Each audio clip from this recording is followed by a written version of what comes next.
All right, so we're going to continue this exploration into the second reading session of The Truth About Plato by Charles Tate. And for those who might be watching who have not seen the first recording of the first session of our workshop, go to the link in the description box, check it out. There's also the link to download the PDFs. This is going to be it was published in 1980 in two parts, wonderful essays. As we discussed last week, not every single thing is the God's final truth, but it is a solid, what's called a strong hypothesis regarding a reconstruction of some very important dynamics of universal history. Since we're often trained in university, or we just have bad habits of often analyzing ideas outside of a context of who were the people who gave birth to certain sets of ideas that were either influential in a really good way or influential in a really bad way that has shaped many generations of people being born, living, dying. Um, but we don't have to, but that's everything, right? Is like, what was the personality type that gave birth to those ideas? So how did these people like Socrates, like Aeschylus, like Aristotle, how did they see themselves? What purpose did they find for themselves in the world that they were born into, that they chose to intervene upon in such a way that their ideas that they were committed to were either in harmony with the discoverable laws of creation or out of harmony, out of sync with it, such that certain measurable geopolitical effects can be ascertained. And very few people just carry out the exercise. Charles Tate was among the few people I know who did this exercise and did it quite well. So last week, Quan, you can fill me in I mean, there's a lot. I'm not going to go through a whole summary here, but there were certain elements of the history leading up to the life of Socrates, and well, specifically Plato, since Plato's a very misunderstood character. Often, I think people who are called Platonists, when you actually look at them, you'll find that just like many people who do a lot of destruction in the name of Christ or in the name of Confucius, when you actually look at what they're doing, who they are, there and what they're writing, what they're saying, how they're thinking, they're the very opposite of the label that we have been told to associate with them. Um, whether it's crusaders, whether it's you know dictatorially minded agencies that want to have a sort of mystery school for the inner initiates at the above who will always lord over his masters, the slave class who will be living in the shadows forever. That's not really Confucius, even though they might be labeled Confucians or Neo-Confucians. That's not really Platonists, or that's not really Christians, even though they might be labeled that. Same thing for Plato. Very, very misunderstood characters. So it's really important to look at the world, both his ideas, his dialogues, but also the world. So, Quan, what do you think is the most important thing for people to remember from last week's reading? I would like to offer a kind of synthesis with my own jargon, if it's okay with you. Okay, Oh yeah, yeah, absolutely. because I would suggest that there is a certain verticality from truth to facts, meaning from timelessness to time. Hmm. And since the universal history is not exactly vertical, but rather a triangle, okay, so I would call it the axio-epistemo-political triangle. And precisely that timelessness dimension of truth, goodness, and beauty, because of the reality of history in flesh, will not descend in time directly, but rather through a second element that I would call myth. So here we don't have a vertical line, but a triangle. Truth at the top, myth on the left side, and facts on the right side. And when you said precisely that Platonism or Confucianism or Christianism can be translated in healthy myth or in unhealthy myths. And there is the third element of myth. And when you have that unhealthy myth, it can be used as a kind of excuse for plutocratic or oligarchical government rather than the right reality of universal history. Thank you for making the triangle appear.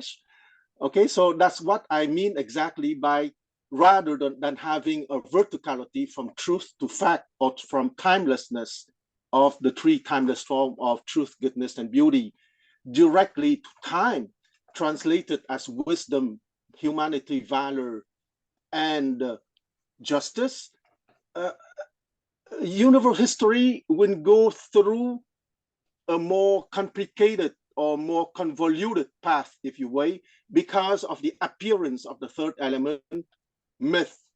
And, and myth and facts are in time, and truth, goodness, beauty in timelessness. And because of myth, you can have a plutocracy, a bad plutocracy, because I think there can be a kind of good plutocracy, but before going up to aristocracy. But bad plutocracy or oligarchy would spin myths that are unhealthy and that would be used as masks or excuses for actions in facts that are not simply evil, rather than the direct transmission from the timelessness to time. I stop here for now. That was a cool way to tune the minds. For those who don't know, this thing I'm just showing is the first of three parts of Kwan's his most recent essay of Minds and Men on universal history and the creation of aristocratic men. More to come. Tomorrow there's going to be another part and a third part. But yeah, thank you, Kwan, for that little reminder. So we had the story last week of a variety of things. We were introduced to Solon, some of the reforms that Solon carried out that ushered in a new set of potentials for what became. I mean, Athens had gone through a deep dark age. We don't know all the details. It's dark age for a reason, right? So a lot was forgotten that was once known as Athens had degenerated into a system of a bit of a debt slave state. Solon was a major reformer, played a very, very positive role. Not a perfect role, but whoever does. And in the wake of his massive reforms, not only did you have a liberation of the debt slaves, an important debt jubilee, and a reorganization of the entire system of Athens, but you had also something known as the Areopagus that we were also introduced to as an instrument which wielded the policies that gave rise to or increase the cultural levels through put on dirt. Yeah, I know. Okay. Hey, it's Courtney Turner. All right, cool. We had all of a sudden the emphasis upon the moralizing mass education of the plays, both the tragedies as well as the comedies, that became part of an organizing process that gave rise to people like Sophocles, Euripides, Aeschylus. I mean, many more. But that really massively educated the hearts and the minds together of the population of Athens, in order to get closer to creating the ideal or actualizing the ideal of a citizenry, a real citizen society, not just something in name only. And we went through some of the stories of the battles at Salamis, the Battle of Marathon as well, as far as this tiny little grouping of people against all odds who were able to fend off millions of professional soldiers from the Persian army that was advancing very, very quickly and aggressively to take control of most of the Mediterranean. And despite everything, we learned of the battles that were successful, that Athens was able to prevent their takeover, and were able to organize instead a different alliance. But that eventually we were getting into the point that Athens had fallen into its own decay. The successful work of things like the cult of Delphi, or the cult of Apollo at Delphi, the various infusions of sophists, those who would teach for a fee the art of speaking well to gain influence to the young elites, that really did a number. Really, with Pericles' Athens, this got really bad as Athens became more and more like an empire, and we heard the story of Socrates, who did as what he could do as president of the assembly to try to restore some sense of sanity. And we had the story there of that one example where he resisted the demands of the Democratic Party to kill the few competent generals that Athens had left, who didn't pick up some bodies after a major battle occurred, and a bunch of soldiers were shipwrecked, not shipwrecked, were basically died in a storm, and they couldn't pick up. It was too dangerous to recapture or find the bodies, and that somehow became a rallying cry that now the souls of those who died because they didn't get a proper burial would be forever in purgatory, or some story was created, and a lot of hate. The mob was induced to hate these generals and demand their death, which Socrates tried to stop that. He wouldn't execute the order while he was president of the assembly, but that didn't work. They killed the generals anyway, leaving them with like nothing competent to defend Athens with all of its enemies. And then Socrates was eventually he met a certain fate, and I think we were around that period. We also heard the story of the one incredible effort by one of Socrates' students who worked closely with Plato, named Xenophon, who organized for Cyrus the Younger, who was a contender for the throne of Persia, who was had a lot of potential to be a philosopher king, who agreed to a alliance with Socrates' students and many others, Xenophon being a big character that we met, to go and capture the throne of Persia and create a special alliance after that fact with Athens and the other Greek city-states, which was working out pretty well until Cyrus the Younger ends up getting his butt killed and stranding the soldiers deep into the heart of the Persian Empire. And the story of the 10,000, or I don't know if it was only 1,000 that survived and made it back safely under Xenophon's lead, was told there. And the character of Meno from the Meno dialogue was also given a little bit of flesh to put on the bones. So we know of Meno from the Meno dialogue, but we don't know if Meno was the person that he actually was. And Plato, if you know the story of Meno's role as a traitor who took down the leaders of that expedition, then it makes more sense to see what jabs Plato is taking against this character Meno within the Meno dialogue, which is very much worth reading. Which leaves us now against a new offensive against Persia, the new section that we haven't read yet. So for today, like usual, anybody who wants to stop, ask a question, share a thought, go for it. Feel free to take everyone. Everyone's on mute by default, so you could remove yourselves from mute if you'd like. Usually what we do is we have if one person really enjoys reading, we just stick with one person. If sometimes we like to, some people want to give them their vocal strings a little break, and we'll switch it over. So for today, who wants to be today's first reader? Matt, I don't want to read, but I just want to make a small comment before Please. the reading starts. Go for it. The sophists define their art in a very specific manner. Sophism for them is to make the weak argument win. Okay, so from the start, they were not shy to state that the intention is evil. It's the art to make the weak argument or lies be the winner in a discussion. Did all sophists make that clear, though?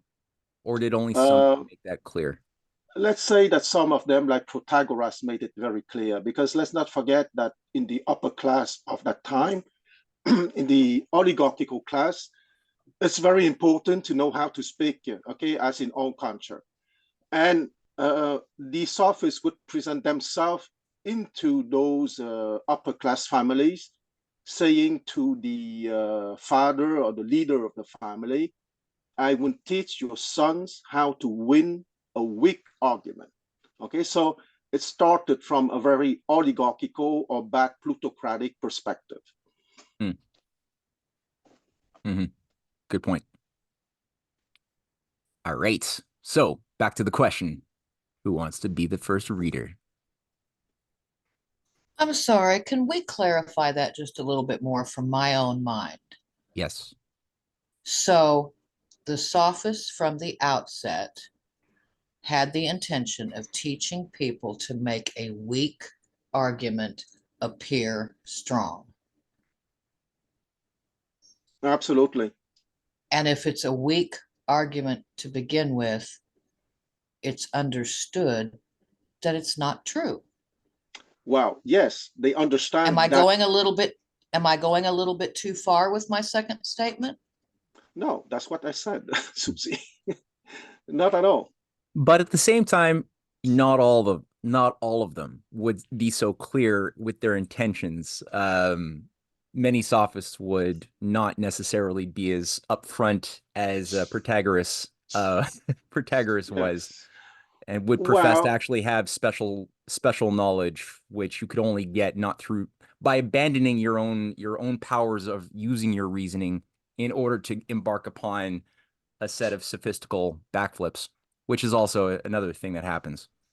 well, to a certain extent, Protagoras is the intellectual equivalent to Thrasymachus in the Republic, because Thrasymachus said in the Republic in book 1 or 2 that justice is the advantage of the powerful. Okay, so what said Protagoras that I would make your sons capable of making the weak argument appear to be the strong is the intellectual equivalent of what Thrasymachus said. So in a certain sense, we have to admire them because they have the courage to show what they are. That's true. That takes some guts to come out and let go of your shame. I just kind of got hung up on the idea that to enter the sophist school, you have entered into a system whose very foundation is meant to make lies look like the truth. At least truth is not important for them. What is important is to win. Mhm. Okay, once again, I make the distinction between to be streetwise, meaning you know the social game, or to be wise, that you know the cosmic game. So is your life directed by the social game, being streetwise, or is your life directed by the cosmic game, meaning truth? That's the decision.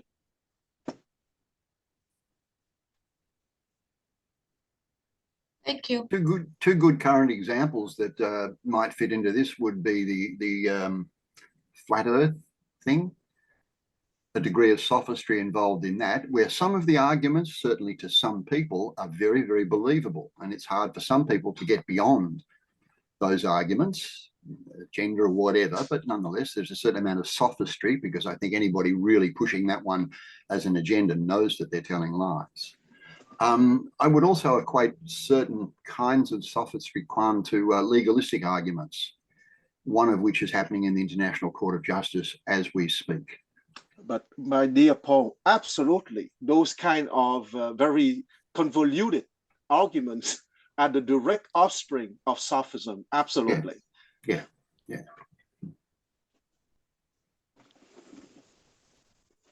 Do we want to read some Truth About Plato? I'm holding off volunteering, Matthew. Oh yeah, hey, I'm your Huckleberry. I don't read out loud, but I'm in once more into the breach. I don't care. Let's roll. Yeah, go for it. So we're at the new offensive against Persia. Yeah. Just go. Typically, people read a little faster than is the best. So maybe, well, let's hear your flow and we'll see how it goes. Yeah, man, you tell me. All right. We'll just go from there. And how's the volume? We're good. Great. Tones are good. All right. Sounds so good. New offensive against Persia. So the Socratic circle fled Athens immediately following Socrates' death, aware that Persia would seek to undermine every remaining influence he possessed. For a brief period, they regrouped at the home of Euclides of Megara, the leader of Eleatic philosophers, at his estate in Megara, a Spartan-allied city not far from Athens. Soon, oh dear God, you're scrolling for me, excellent. All right, soon, perhaps within a year, Plato left Greece for a visit to another great center of opposition to Persia, Egypt. A satrapy of the Persian Empire since being conquered by King Cambyses in 525 BC, Egypt had nonetheless maintained a continuously functioning anti-oligarchist elite. This elite was centered in the Ammon priesthood, which carried a centuries-long political interchange with the outstanding leaders of the Greek anti-Persian faction. In fact, the Athenian lawgiver Solon and the Ionian scientist Thales had traveled to Egypt nearly 200 years earlier to consult with the Amon priests when the Babylonian-Persian threat first loomed in the 5th century BC. We know that Plato followed Solon's footsteps to Egypt, and we can be quite sure that he involved himself in political conspiracy for 13 years he was there. Although historical sources now extant give us no specific information on the visit, it is quite clear from the events of the period that Plato came to Egypt as an emerging leader of the international fight against the Persian oligarchs and conducted his campaign on behalf of the city builders from this new base of operations. By the time Plato arrived in Egypt around 398 BC, Persia had brought both Sparta and Athens into its grip. It was Persia's intention to use the Greek city-states as their military might as enforcers of the empire's economic and political policy throughout the Mediterranean. Artaxerxes' agent in Sparta, Lysander, had secured the ouster of the heir apparent to the Spartan throne and replaced him with his uncle, Agesilaus. Agesilaus had the look of a readily manipulable puppet who depended on Lysander's backing to keep the throne. The legitimate monarch was still living, ready to be used against Agesilaus at any time. Moreover, Agesilaus himself had exhibited no sign of his extraordinary leadership capabilities. He had endured the banal military rigors of the typical Spartan citizen, a regime designed to teach men to serve, not to rule. And he was lame in one leg, a fact sure to lower his prestige in the eyes of Sparta's body cultist warriors. Agesilaus' elevation to the throne was a political victory for both Persia and Lysander, and then at the height of his prestige. With Agesilaus as a figurehead ruler, Lysander planned to conquer Greece as the power behind the throne and present it as a satrapy to Persia. But once again, the international city builders faction turned a Persian asset against the empire. No sooner had Lysander placed Agesilaus on the throne than Agesilaus announced that he would personally lead the 10,000, still assembled in their camps in Ionia, in a final assault on the Persian king. This time, the expedition would be backed by the military power and authority of Sparta, and its aim would be the destruction of the Persian menace. Agesilaus, dismissing Lysander as general and taking full command himself, traveled to Ionia to take over the army that he had been kept in training for 2 years by lower-level Spartan commanders. There he met Xenophon, the student of Socrates, an associate of Plato, who was to become his trusted advisor and friend for the rest of his life. After a series of provisioning raids, Agesilaus prepared his army for battle against the forces of the Persian king. In 395 BC, Agesilaus and the 10,000 completely destroyed Artaxerxes' army. The road to Susa, Persia's capital and administrative center, was open.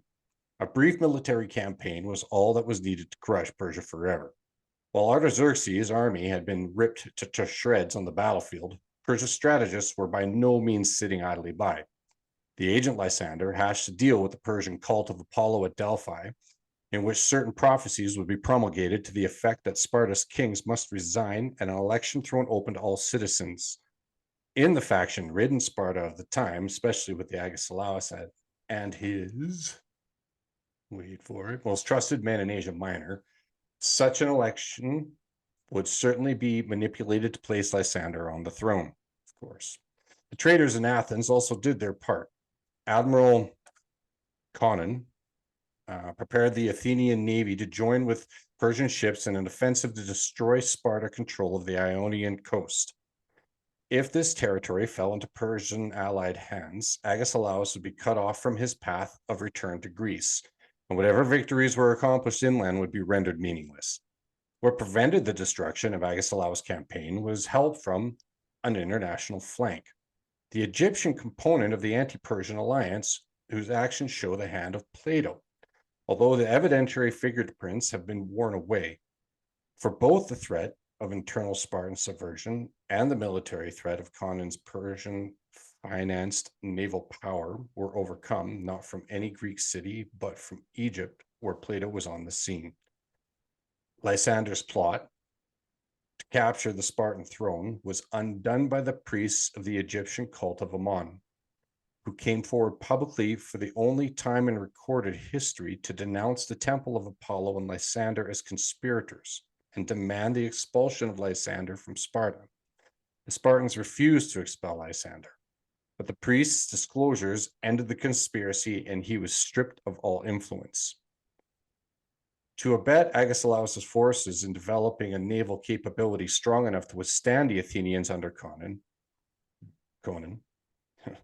the Egyptian king Nefertitis gave the Spartans materials for the production of 100 warships and 500,000 measures of grain. That Plato's principal activity in Egypt during this period was connected to the Agesilaus campaign is proven by his collaboration in Egypt with Eudoxus of Cnidus, one of the most outstanding mathematicians of all times, and after Plato himself, probably the greatest mind of the century. This collaboration, which was to last until the end of both men's lives, was not only one of the most important for the history of science, but for the efforts of the city-building factions of Plato's era. Eudoxus is described by his ancient Greek biographer as an agent of Agesilaus in Egypt. He was also a central figure in another circle of the anti-Persian conspiracy. The Pythagorean communities of southern Italy and the Greek city-state of Thebes, which were guided by Socrates until his death. In 399 BC, when Socrates was on trial, representatives of this group flocked to Athens, seeking to protect Socrates from the Persian frontmen and to offer him exile in their cities. The political occupation of the Greek mainland by agents of Persia proved, however, to be the defeat of the city builders. At the moment of Agesilaus' triumph over the oligarchic force in Persia and Ionia, Artaxerxes hatched a new flank, one with the anti-Persian conspirators were not able to counter, through the bribery of leading politicians in Athens, Corinth, and Thebes, a hoped-up Corinthian War was declared against Sparta. When informed of the magnitude of the forces arrayed against him at home, Agesilaus reluctantly honored his recall, knowing that with its best troops in Asia, his city would be devastated by the Corinthian alliance. "I have been driven from Asia by 10,000 archers," the Spartan general said. He was referring not to any military force, for he could have marched to Susa without meeting any, but to the gold coin of the Persian realm, the Derek. Is that the Derek? Which was stamped with the image of a bowman. Suddenly faced with the collapse of their military campaign against Persia, Plato and his collaborators had no choice but to build a new strategic orientation from scratch. Mainland Greece was to be racked by Persian instigated wars for the next 20 years. The heroic Agesilaus would again have a chance to bloody Persia's nose, but not before the Persian-funded troops of Thebes nearly captured his native city and dashed the Spartans' proud claim that no Spartan woman had ever seen an enemy's campfires. All right. Is that too fast, or are we okay here? We're good? I was satisfied. No, I thought that was Yeah, very sounds good, Mike. Yeah. Sounds good. Copy that. Easy to follow. Are we doing the coming in part 2 here? No, we don't have to do that because we're just going to read part 2. Okay. There are some fun footnotes as well for people who want to do a little bit more heavy reading into some source material. Xenophon's Anabaxis on Cyrus's expedition is really, really quite good. But there's a bunch of things here for people who want to like lift some good mind weights. Point that I thought was also very important is Plutarch's Lives is a really useful reference book that goes through like the life of Solon and the life of Thales and some very important bios. But what's often neglected as well is that it has to be taken with a little bit of a grain of salt because his views, his intentions are a little bit circumspect, considering that as The author points out in footnote 7, Plutarch was active around the 2nd century, and he was a priest at the Oracle of Apollo, and his works thus must be read with this fact in mind. His position in the temple, however, gave him access to an enormous amount of otherwise unavailable information. Plutarch's historical profiles include, as he said there, Solon, Agesilaus, Lysander, Aristides, Pericles, Nicias, Alcibiades, and Artaxerxes. So interesting, but always worth holding in mind the identities of the individuals throughout history who we're reading about to see, well, what might they want to leave out or obscure or spin for future, for posterity. So let's go with, give me 2 seconds to pull up number 2.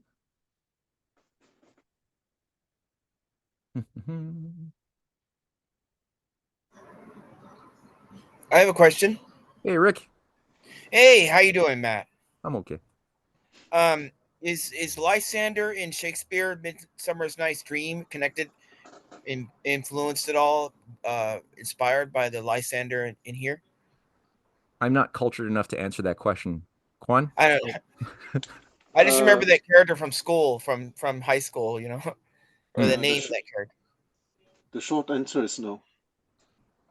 Okay, thank you. So this is actually here, since I just opened up these campaigners are fantastic. There's a whole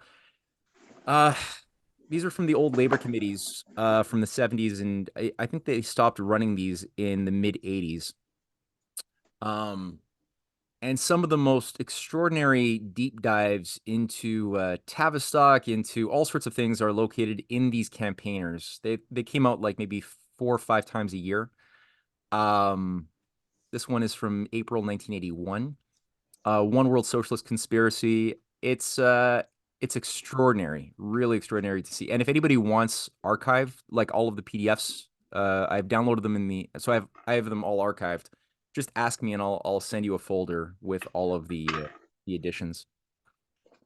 So what page? We want to go to page 31 here.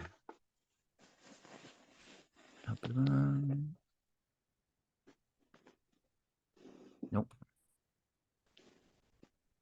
There we are. Okay. Who wants to read the little recap, which will do a better job than I did in recapitulating the entirety of the first part within a very short space. I can read the recap. It's okay. short. All right, sure. Okay, so the truth about Plato, part 2. In the first part of this article, we demonstrated that, contrary to the lying historiography of Oxford and Cambridge universities, Plato was a leader of the Mediterranean political faction dedicated to the destruction of the Persian Empire. We show that this faction existed as a conscious, continuously existing elite from Solon and the 7 sages in the 7th century BC to the time of the great playwright Aeschylus in the 5th century BC, and Plato's own teacher, Socrates. This history of ancient Greece was a history of the battle between Plato's forebears and the Mesopotamian-based oligarchy, and that struggle was the preoccupation of the outstanding individuals who created the classical civilization, which was the basis of our own.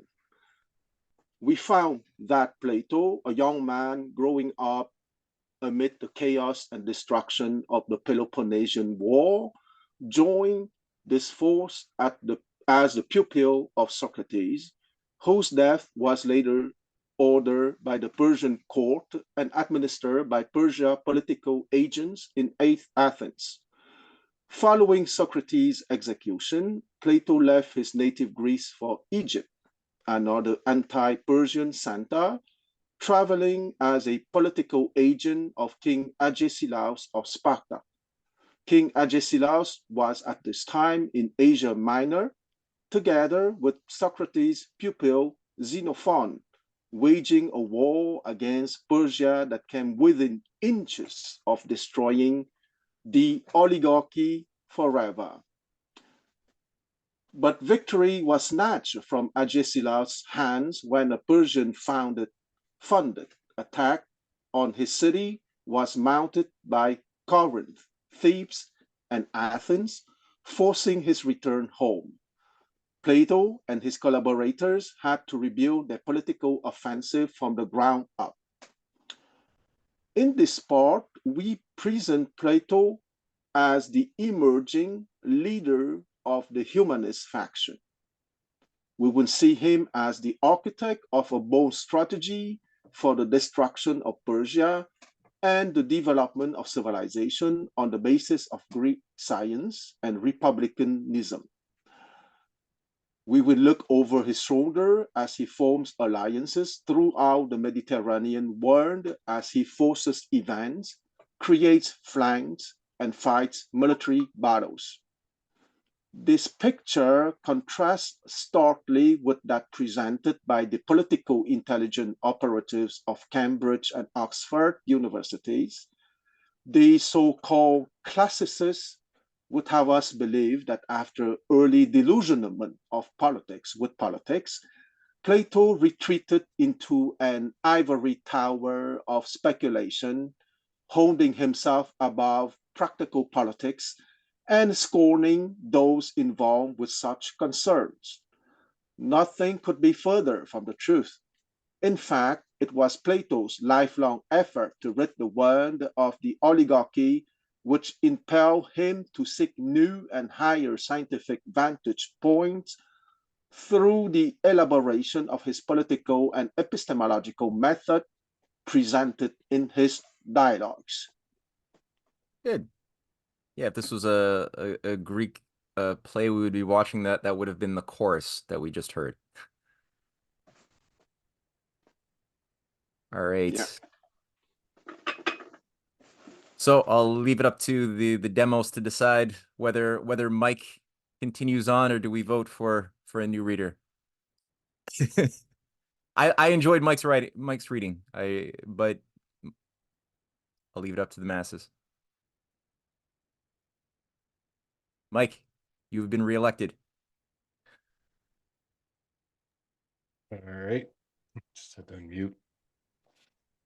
Okay. So in 394 BC, Sparta's king Agesilaus was forced to withdraw from his campaign against Persia, just as he had achieved victory.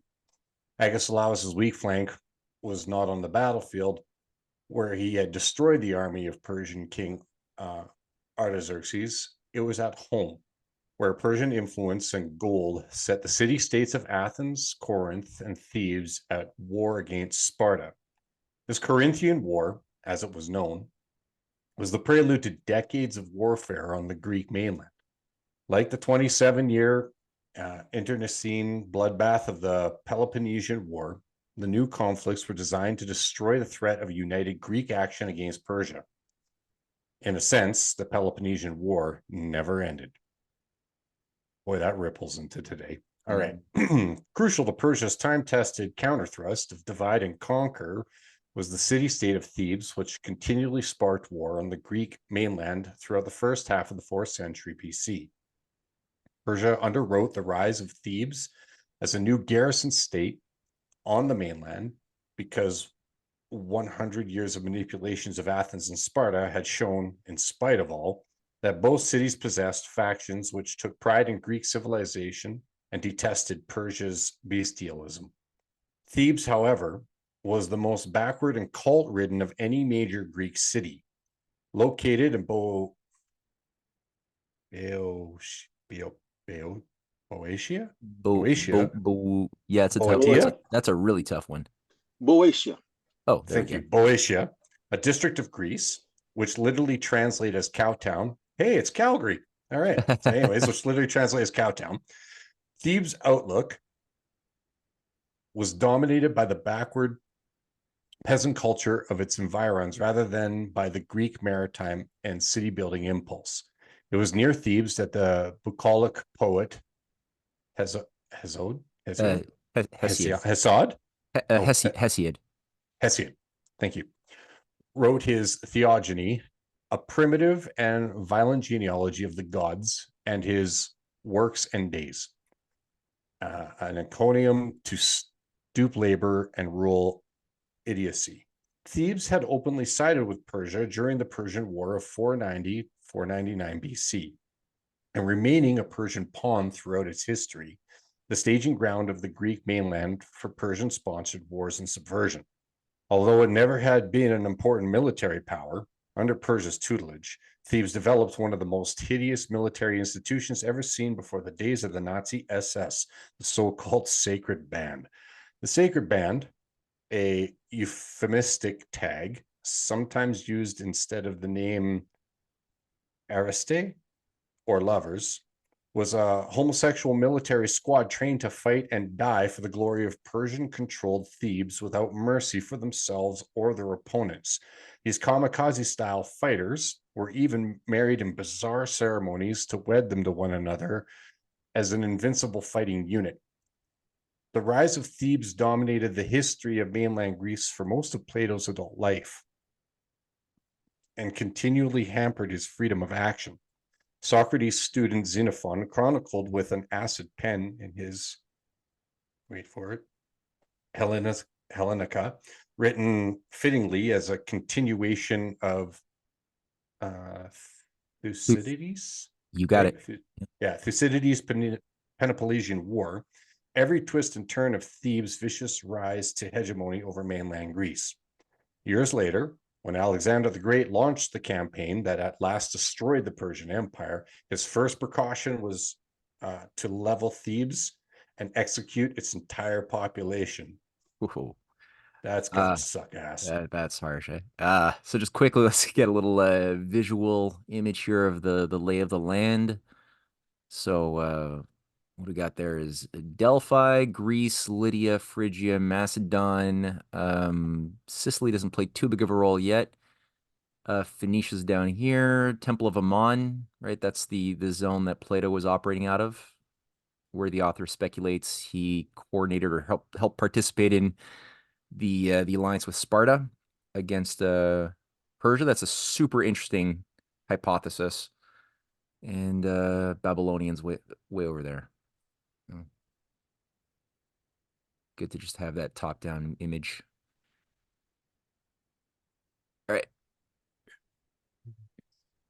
The destruction of the Agesilaus campaign and the reduction of mainland Greece to internecine warfare forced Plato to create a new flank. In 388 BC, Plato left Egypt to seek a theater of warfare from which to rebuild the campaign against Persia. Mainland Greece offered no options.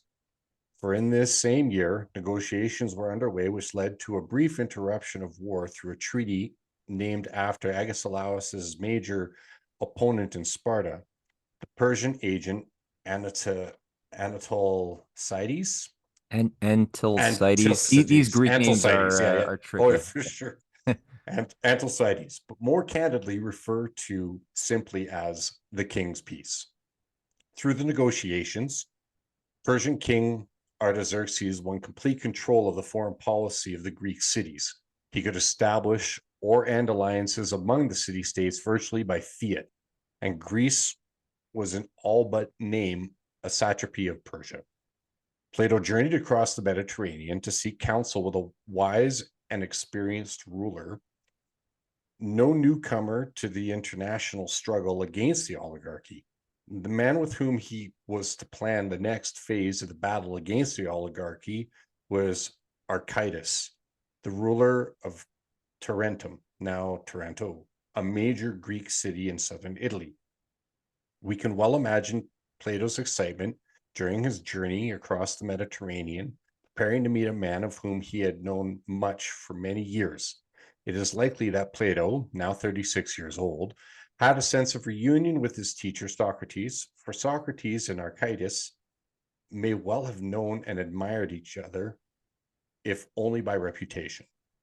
Archytas is little known today, but he probably more closely met the requirements of what Plato was to call the philosopher king than any other monarch known to history. He is credited with contributions to music and acoustics, the theory of conic sections, and is said to have been the first to comprehensively study problems of physical mechanics. Plato was undoubtedly already familiar with his work, for Archytas was the teacher of Eudoxus of Cnidus, Plato's lifelong collaborator, and the acknowledged giant among the Greek mathematicians of the 4th century BC. Eudoxus is said to have been with Plato in Egypt, and is known to have served there later as an agent of King Agesilaus. It is likely that it was through Eudoxus that Plato was sent to meet Archytas. Tarentum, the city of Archytas ruled, was the new world in Plato's day. Settled during the Great Ninth and 8th century BC period of Greek expansion. This part of the Greek world, known as Magna Graecia or Greater Greece, is often called the America of the ancient world.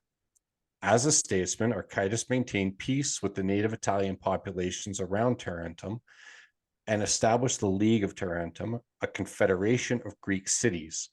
The League perhaps came closer to functioning as a nation state than any other associated district in Greece. Under Archytas' rule, Tarentum achieved extraordinary prosperity, making great strides in industry, trade, construction within the cities, and in living standards. Although it was a new world where the Greek spirit of science, industry, and colonization burned brightly, Tarentum also bore an old tradition, connected not only to Greece before the days of Persian warfare and subversion, but also to Egypt, from which Plato had come. The city, like most of southern Italy, was dominated by the Pythagorean society, of which Archytas was the leader in his time. The society was founded by the philosopher and mathematician Pythagoras, a native of the Aegean island of Samos, who had studied with the Egyptian priesthood of Ammon before moving with his followers to the Italian city of Croton. The Pythagoreans were a semi-secret political and scientific circle comparable to the Freemasons of the 18th century. Like the Freemasons, the Pythagorean Brotherhood contained both scientific and cultist members working side by side, but Archytas represents its enduring positive tradition. All right. That was cool. All right, we're entering a new section here. Would somebody else like to take up the reading? I'm thinking either Madison or Macy. I know you guys are your readers. I can do this. Okay. And no, if you don't, I know for me, sometimes I do like listening and not always reading because my mind doesn't focus as well when I'm reading out loud. So if you're of that type, I don't want to pressure you into. That's why she's better. Okay. All right. Go for it. Okay. Is that Syracuse? You can go with that. I've always said Syracuse, but I don't know if there's a consensus. Okay. Plato and Syracuse. Together in Tarentum from 388 to 385 BC, Plato and Archytas prepared a renewed battle against the Persian oligarchy. Mainland Greece, racked by Persian-instigated wars, could not serve as a base of operations, nor could Tarentum. Despite its exemplary political organization and formidable military prowess locally, the city was not powerful enough to attract allies against the king of Persia, and Archytas' association with the Pythagoreans was sure to alienate the many cities where the brotherhood was regarded as subversive. Plato and Archytas set their sights on another prize, the city they would seek to capture as the center for a new attack against Persia was Tarentum's dazzling neighbor to the south, Syracuse, the major city and governmental center in Sicily. Plato's campaign to win Syracuse as the command post for a new assault against Persia would continue for the rest of his life, and move is known of this than any other of Plato's political operations. Much of what we know is from the invaluable source of Plato's own correspondence. Yeah, that was a weird glitch in the typography there. And more is known of this, and no, what would be the right word for that? Less is known of this than any other of Plato's political operations. No, I think it was supposed to be, and more is More known and of more is known of this this than, yeah, right. That would than any other. of course. Okay, right. Founded in the 5th century BC and brought to greatness by the tyrant Hieron, Syracuse had become, by the 4th century BC, the richest city in all Greece, proverbial for luxury in the way Ionia had been in the 5th century BC. Like Ionia, it had been colonized by Greeks from the mainland, who had won control from the native Italian populations and the trading colonies of Carthage in northern Africa, itself a colony of Phoenicia? Yeah, Okay. Phoenicia. Phoenicia. It's good. Thank you. Phoenicia. In many respects, Sicily had recapitulated the Ionian achievement. Strategically located as a trading center, Syracuse was as cosmopolitan as any of the cities of Old Greece. Hieron had played host to the many of the outstanding Greek poets and scientists, including the great Areopagite playwright Aeschylus. Yeah. I guess English speakers would say Aeschylus, but I think Aeschylus. yeah. Aeschylus. Who spent the last part of his life in Sicily in self-imposed exile as Persian domination over his native Athens grew. Over the previous 100 years, Syracuse had brought under its domination all but a small western pocket of Sicily, still in Carthaginian hands, and several of the Greek city-states in Italy. During this period, recurring wars against the native Italian population and Carthage, the Athenian invasion of 415 BC during the Peloponnesian War, and a series of rebellions and power struggles had undermined stability on the island and resulted in the destruction of numerous cities. By the time of Plato's visit, however, Syracuse had reached a precarious peace with Carthage, and its ruling dynasty was firmly in command. Despite its wealth and power, however, Syracuse had remained a tangential influence on the Greek mainland, but it had sided in every instance with anti-Persian forces and had supplied foreign aid to Agesilaus for his Persian campaign. Now, Plato and Archytas concluded Syracuse was the last remaining power capable of leading a new Hellenic alliance against Persia, and would have to be won as the rallying point and champion of Greek civilization. However, Archytas and Plato had no interest in launching yet another military expedition against Persia, only to have it wrecked by the empire's familiar methods of sabotage and subversion. Syracusan wealth and military might, though essential as preconditions for a future role as challenger to Persia, were not sufficient to prevent this. The anti-Persian alliance knew well that Persia was defenseless in the field against Greek armies, yet the most promising military victories had been brought to nothing through Persian bribery and subversion. The outlook of even the most outstanding military patriots of the generation before Plato, Nicias, Agesilaus, and Cyrus, was insufficient to the political task of destroying an empire that was the tool of the ancient Mesopotamian oligarchy and their cults. It was not that these military leaders were ignorant men. They knew well that the cult of Apollo and its priests at Delphi were Persian creatures, and that the democratic parties installed in the Greek cities were in Persians' pay. What they had not learned was the method to mobilize their citizenries into a sustained and politically conscious fight against the Persian menace. Every offensive planned against Persia would draw troops conscious that they were fighting for a superior level of culture, but also seeking adventure and plunder. Back at home, these same valiant soldiers would readily fall victim to the blandishments of the democratic orators, or jing jingos I cannot Jingoistically. jingoistically back their cities wars with other Greek cities over issues manufactured and manipulated by Persia. Quan, what does jingoistically mean?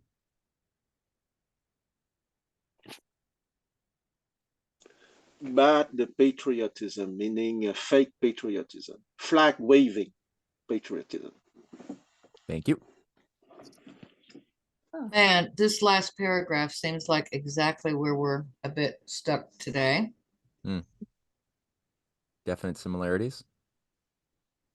What Plato and Archytas recognized as the first requirement for reorientation of the anti-Persian faction was a ruler with the political and epistemological skills to raise the population to the level necessary to aid and support them. They sought to replicate nothing less than the elite group gathered around Solon 200. And I forget this one. Oh, Aeschylus? Hold on, I lost track. Yeah, Aeschylus. Oh, Thank there you. you go. Yeah. And Aeschylus 100 years before. To accomplish this, they conspired to create a philosopher king. Their candidate for the leadership of the new international political configuration was Dionysius, the ruler of Syracuse. Dionysius was a redoubtable? Mhm. Okay. Dionysius was a redoubtable warrior and dynastic infighter who crawled his way to his position of despotic rule against repeated factional challenges and military threats. In the ancient Greek world, such a ruler by fiat was known as a tyrant.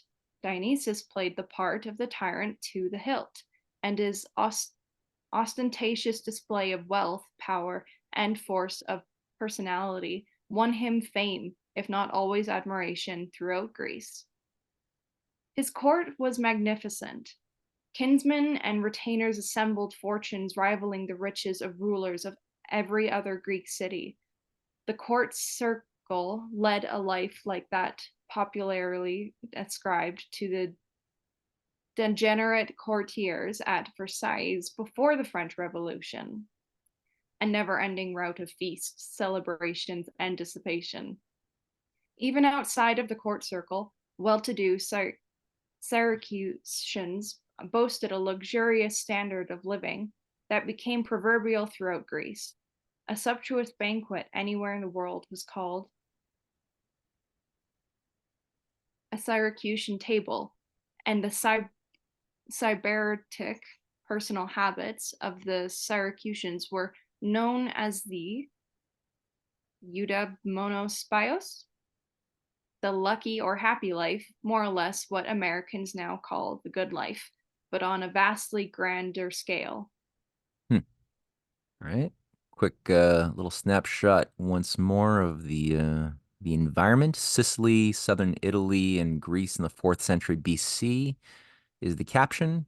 Southern Italy and Sicily, the America of the Greek world, became vital trading centers and the wealthiest part of Greece by the 4th century BC.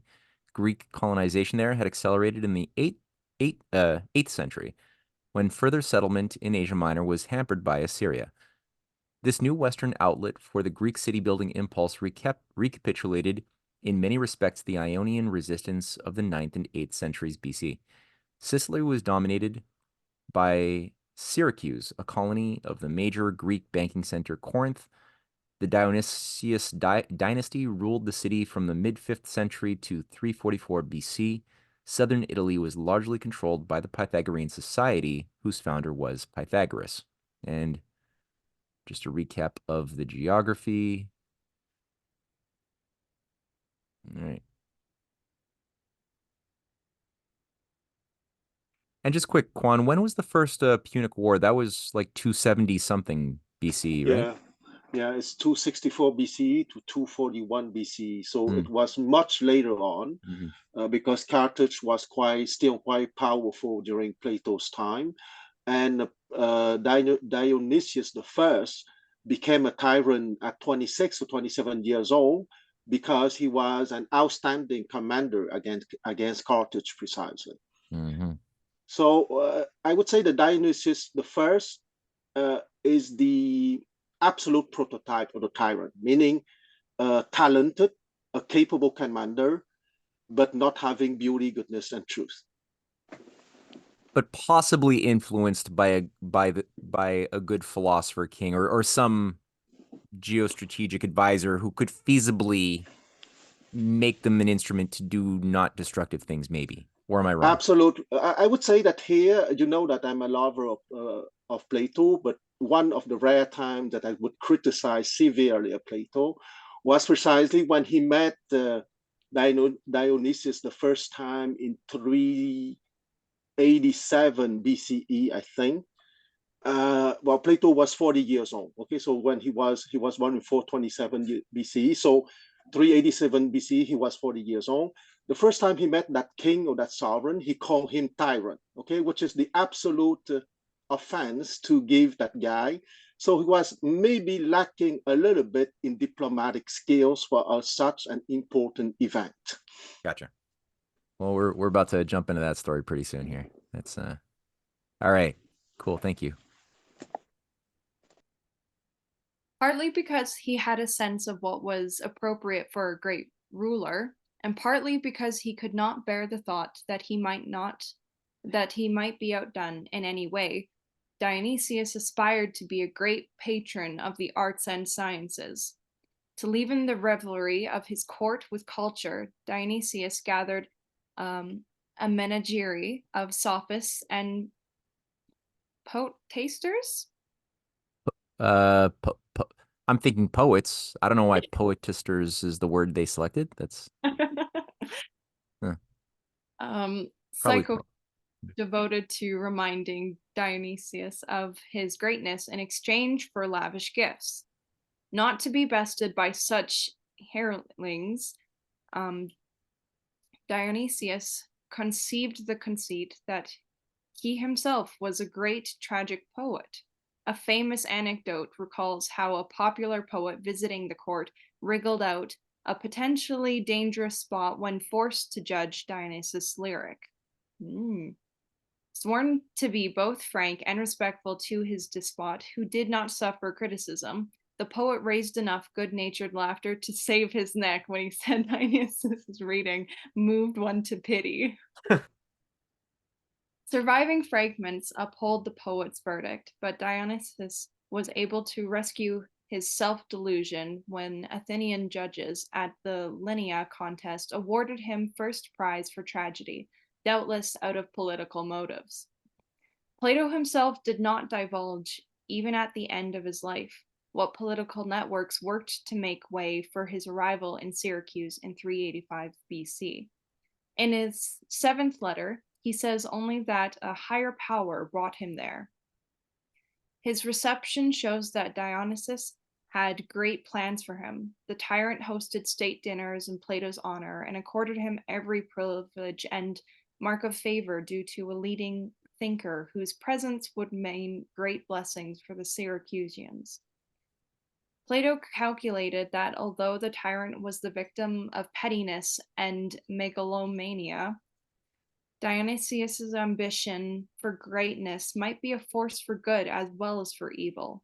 With his hands freed for the first time from war and internal opposition, Dionysius was preoccupied with how he might become a leader, not only of his city and his island, but of all the Greeks, a leader who would be honored by future generations as an Agamemnon.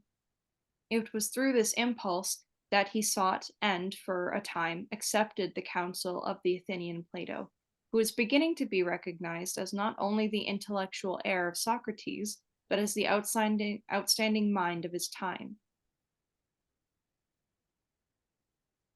Plato was quick to take stock of his pupils' talents and his susceptibility to corruption.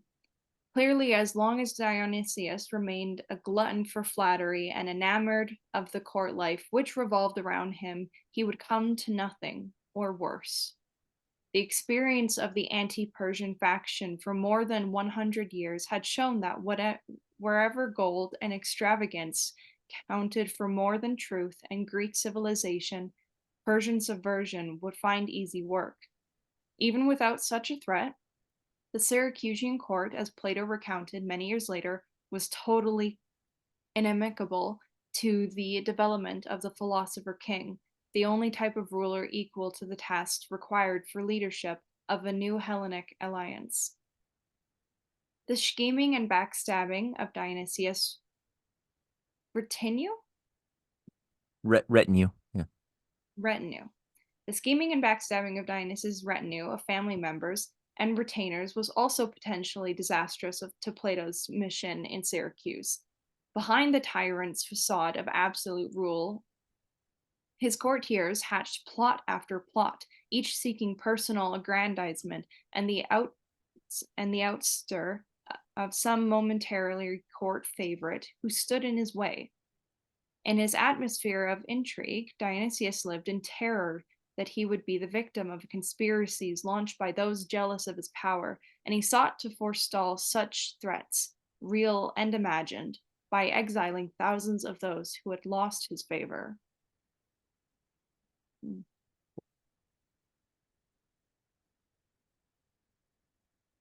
Are we okay if I continue? I'm enjoying it. Okay. Polemic on tyranny. Dionysius responded with enthusiasm to Plato's recommendations and was quick to put a number of them into effect. But Plato knew that so long as the Syracusan court was infected with faction and the pursuit of luxury, that all his work could be undone easily. He therefore attacked the institution of tyranny itself, urging Dionysius to transform his court into that of a lawful king. The institution of the tyranny had taken root in many of the Greek city-states during the 6th century BC, when both Ionia and mainland Greece were racked with troubles caused largely by the expansion of agricultural debt. Athens, as we saw in the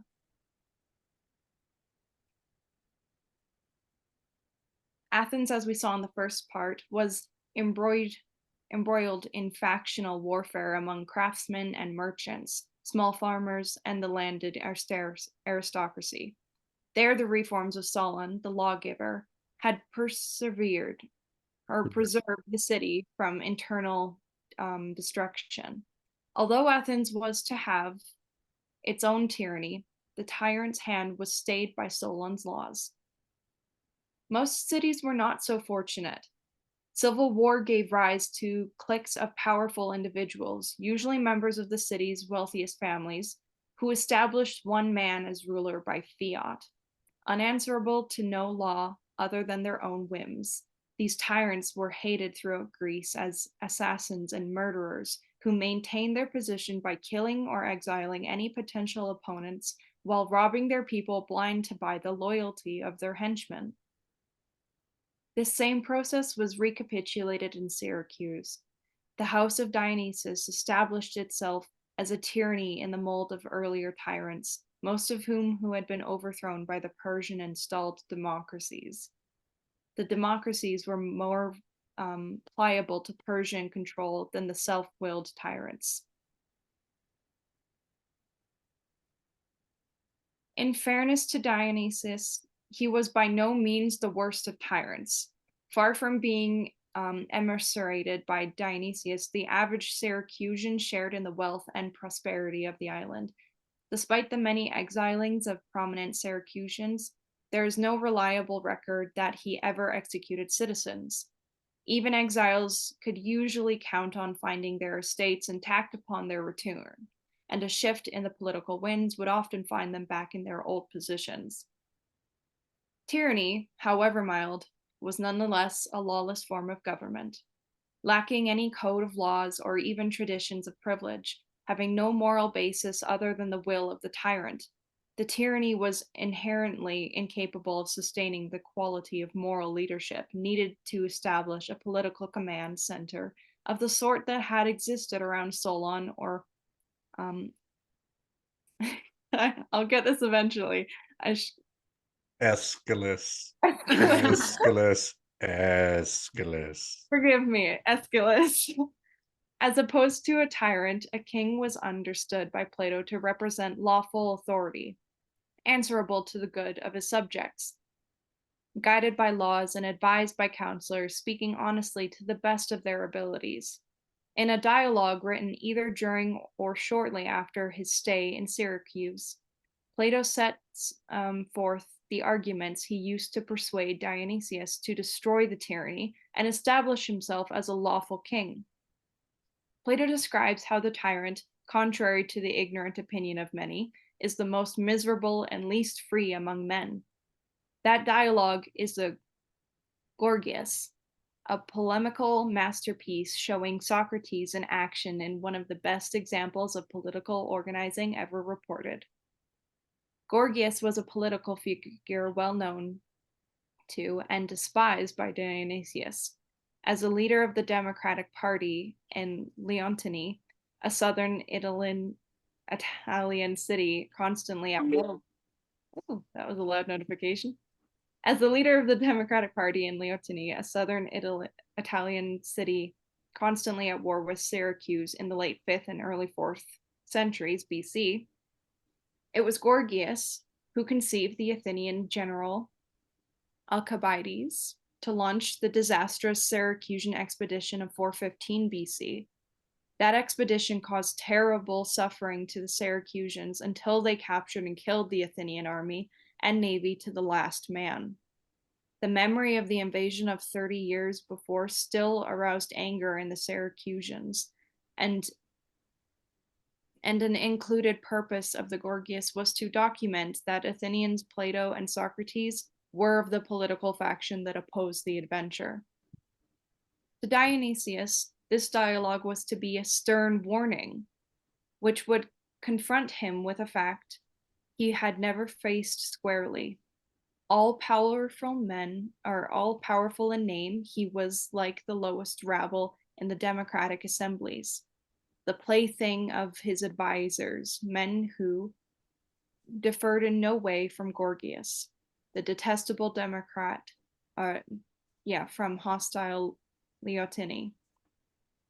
The tyrant might think himself the envy of the Greek world, perhaps even envied by the great king of Persia, but he was in fact a degraded, unfree, and pitiable creature. Putting the matter to him squarely, Plato asked Dionysius, "Do you not fear your own countrymen? Do you not find yourself virtually the prisoner of your bodyguards, fearing to walk among even your relatives without them? Does not every rumor force you to act in a way that may or may not be in your best interest? And, most important of all for a man who would be the great leader of a renewed assault on Persia, would you not be afraid to leave Syracuse to lead such an expedition, fearing that in your absence persons envious of your power would destroy your government?" Syracusan courtiers, hearing of Plato's plan to destroy the tyranny and end their influence, plotted against the advisor from Athens, surrounding Dionysius with rumors and tales of Plato's treachery.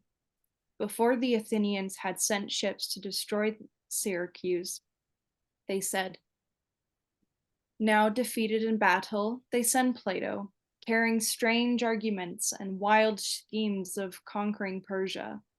Why would Syracuse risk its wealth and power by taking up arms against the Persian Empire? The Persians are no threat to Syracuse, but only to Athens and other cities on the mainland where Plato comes from. Plato means to destroy the tyranny, the courtiers told the suspicious Dionysius, but only because he wants it for himself and his Pythagorean friends. Dionysius confirmed Plato's worst fears and responded to their pressure campaign in exactly the way the Gorgias predicted that he would if he did not abandon the tyranny.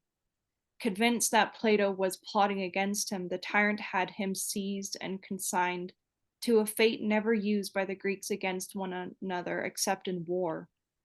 Dionysius, slave of his fears and ignorance, sold Plato into slavery. I didn't know this. Oh my Isn't that goodness. crazy? Wow. All the conventional histories of ancient Greece supply the account of Plato's first visit to Syracuse we have outlined above, but there is a story behind the story that has been suppressed. Plato undertook to educate the tyrant Dionysius and to lead him toward reforms that would prepare the ruler and his subjects for sustained battle against the Persians. Simultaneously, Plato mobilized the Syracusan leader into action against the Persian Empire's most formidable asset in the Greek world, the priesthood of Apollo. As reported by the 1st century BC historian Diodorus, Plato convinced Dionysius that if he were to liberate Greece, he must destroy the oracle of Apollo at Delphi by military force. At Plato's urging, in 385 BC, Dionysius began one of the most ambitious city building and colonization projects ever conceived. His plan was to establish cities on the Adriatic Sea. Mhm. To gain control of the passage between Italy and Greece. With this secured, the route to Epirus on the western coast of mainland Greece would come under Syracusan control. Next, Dionysius planned to use these cities as a military staging ground for a great invasion of Delphi, center of the Apollo cult on the mainland. To secure the cooperation of the semi-barbarous Illyrians to the north, the Syracusan court established ties with an exiled faction of Illyrians and charged them with seizing control of this area and then joining with the Syracusans in their assault on Delphi. With the temple, priests destroyed, the financial and political intelligence underpinning of the Persians' Theban-led alliance against Sparta on the Greek mainland would be destroyed. Once freed from battling for its very existence, Sparta and the Spartan leader, Agislaus, backed with a Syracusan fleet and all the gold captured from Delphi, could complete the task begun 10 years before and finish off Persia, a task which the Delphi priesthood had undercut on every attempt. Perhaps we will never learn how far this plan went, for the otherwise intact manuscript reporting these events breaks off suspiciously at this point. At least 5 other contemporary accounts of the history of this period existed until probably the 2nd century AD, but have been totally lost as well. What survives in their place is an evasive cover story designed to convey the Stoic moral that wisdom and great powers are incompatible. Clearly, the priesthood of Apollo at Delphi had learned of Plato's plan and sought to get him out of the way, using their own agents in Dionysius' court. Most probably, their agent in place was Felicitas, chief advisor to Dionysius. Felicitas was also a historian of this period whose account, now almost completely lost, served for centuries as the standard anti-Platonic history of Syracuse.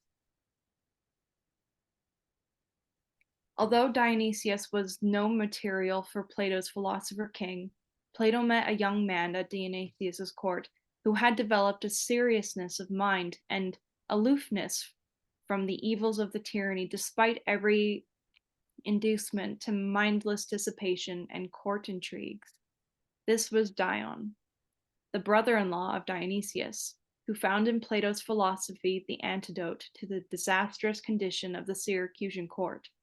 Dion, in his early 20s at the time of Plato's visit, had already established so much authority on the basis of his frankness and penetration of mind that he was the only member of the tyrant's household who could safely address him honestly. Unsuccessful in using his influence to protect Plato while at court, Dion secretly arranged to have Plato ransomed out of slavery and returned to Athens. Aww. Yeah, the plot thickens. So now the question is, do we want to read the next section, or do we want to sort of break for discussion as we end it. Actually, yeah, let me just do a quick little scan to see how many pages we even have left for this story to run its course. Oh, it's still a ways. Okay. But can we all take a moment to say thank you, Dion? Oh, that he got Plato out of slavery, eh? That's a big deal. Yeah, no, I mean it adds so much more meat to the bones of and there's something that I think we will read. We're gonna fold this into our little curriculum here is letter number 7 by Plato, which is a fantastic letter, and probably the place where he's the most explicit about his political intentions as a person. And also his intentions in composing the way he does his dialogues. He's nowhere does he really talk subjectively the way he does in this particular letter. So yeah, we'll read that after we're finished this this essay, and then maybe look at something a bit more Confucian. But yeah, you didn't know about that either, right? That he got thrown into slavery. So there's something actually pretty cool about that that side of his arc. So one of the things that I've come to understand about Philosopher King, it actually has a lot to do with the hemispheres. I won't get into that because you know that that's a wheelhouse of our family, and not everybody has decided to mess with that. But the one thing about slavery, what that ends up putting you, it puts you in touch with the bottom of a toilet bowl, for lack of a better way of saying it. And the reason why it's offered is that that's also a Joseph arc. One of the things that helped Joseph in the Bible become a wiser individual was forced servitude. It doesn't mean that I agree with it, and it doesn't mean that it's necessarily something that you want everyone to experience. But when you find yourself put into that position, there's a humility that becomes associated with it. So it then augments, expands the story arc of an individual when they find themselves in their older years, because then they have more to reflect upon. Even in their, you might stand for something and still find yourself polishing the bars in your prison cell. So you're finding the best version of yourself. The gentleman who ended up becoming, I think, the South African Nelson Mandela? I think, yes. Like these are just, when you find yourself in those circumstances, there is dividends that can be paid if you are willing to understand the context of the circumstances of where you are. Well said, Mike. You're a silver lining guy. I can see that. Okay. Yeah. Yeah, no, I mean it's well, I'm feeling like maybe we should read on, because the next chapter we've been setting everything up for a bit of a punchline, I feel. So maybe this next section we'll read this next one on Plato's Academy. I think that'll be a good high point to end the reading on. And then we'll have a little bit more conversation and end it that way. So here, let's see what happens. How does Plato get out of slavery? And what does he do with this money? All right. So do you want to keep reading, or do you want to switch it over to somebody else? Your call. My call? Well, you gave it to the masses last time. I gave it to the masses. What do the masses say? Does anybody else want to overthrow, topple the current reading? I'll happily read for a while, Matthew. Okay. Paul. You've been subverted by Paul. Okay, Paul, you got one section. Go for it. 1 second. Okay. One section. One section. Yeah, that should be pretty easy for me. Okay. Founding of the Academy. Soon after, Dion's intermediaries refused to accept his offer to refund the ransom, and instead bequeathed the funds to Plato to purchase a group of temple buildings and athletic fields in a suburb of Athens called the Grove of Academus. On this site, known to modern archaeologists and historians, but astoundingly never suitably excavated, Plato established what is known to history as the Academy, named after the hero of the grove, the demigod Academus. Here Plato gathered his followers and collaborators from around the world. Eudoxus, Plato's comrade-in-arms from the days in Egypt, bought his own school from a city on the Black Sea and merged it with the Academy. Lists of Plato's students have survived, which show us that they came from all over the Greek world. These included several women, usually excluded from schools of philosophy. That sentence alone is interesting to read, isn't it? You know, you wouldn't have thought that, never mind. From among these, Plato and Eudoxus trained an elite group, equipping them to be educators of rulers. We know something of how Plato prepared his leading students for the roles they would play, but we have little information on what the leaders of the academy did over the next 15 years. Members of the academy were received as lawgivers and advisors by rulers throughout Greece, but clearly none of these appointments was the opportunity to change world history that Plato sought. Sparta was still pinned down by Thebes. Athens vacillated between Thebes and its historic rival Sparta. It is likely that the academy played a role in neutralizing the friends of Thebes in Athens and thus won the slanderous characterization that is still leveled at Plato of being pro-Spartan, not unlike being called soft on communism nowadays. However, the opportunity to attack Persia was still not to be found in Athens or in the far-flung listening posts where the academy had established ties. The crucial flank was still in Syracuse. For a change there, Plato would have to bide his time. In 367 BC, almost 20 years after he had auctioned Plato into slavery, Dionysius I suffered consequences of the evil life of which Plato had warned him. Dionysius died under circumstances which strongly suggest poisoning, while rival members of his family intrigued at court. He was succeeded by his son, Dionysius II, a young man of good instincts but erratic moral character. The son, so long in his father's giant shadow, was awed and somewhat frightened at the thought of inheriting his father's throne. Plato's friend at court, Dion, seized this chance to prepare the young tyrant for the role his father had proven unable to play. Since he was the only experienced political leader in the court, Dion rapidly became the virtual regent for the young Dionysius II.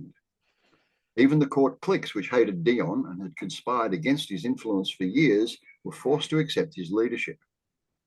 The peace Dionysius I had secured with Carthage prior to Plato's first visit was now threatened. The Syracusan courtiers, led by Philistus, would have been glad to see war spoils pile into the court treasury.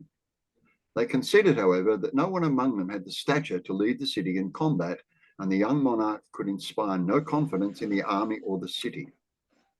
Plutarch's account of the first state council held after Dionysius' death describes Dion's alacrity to command.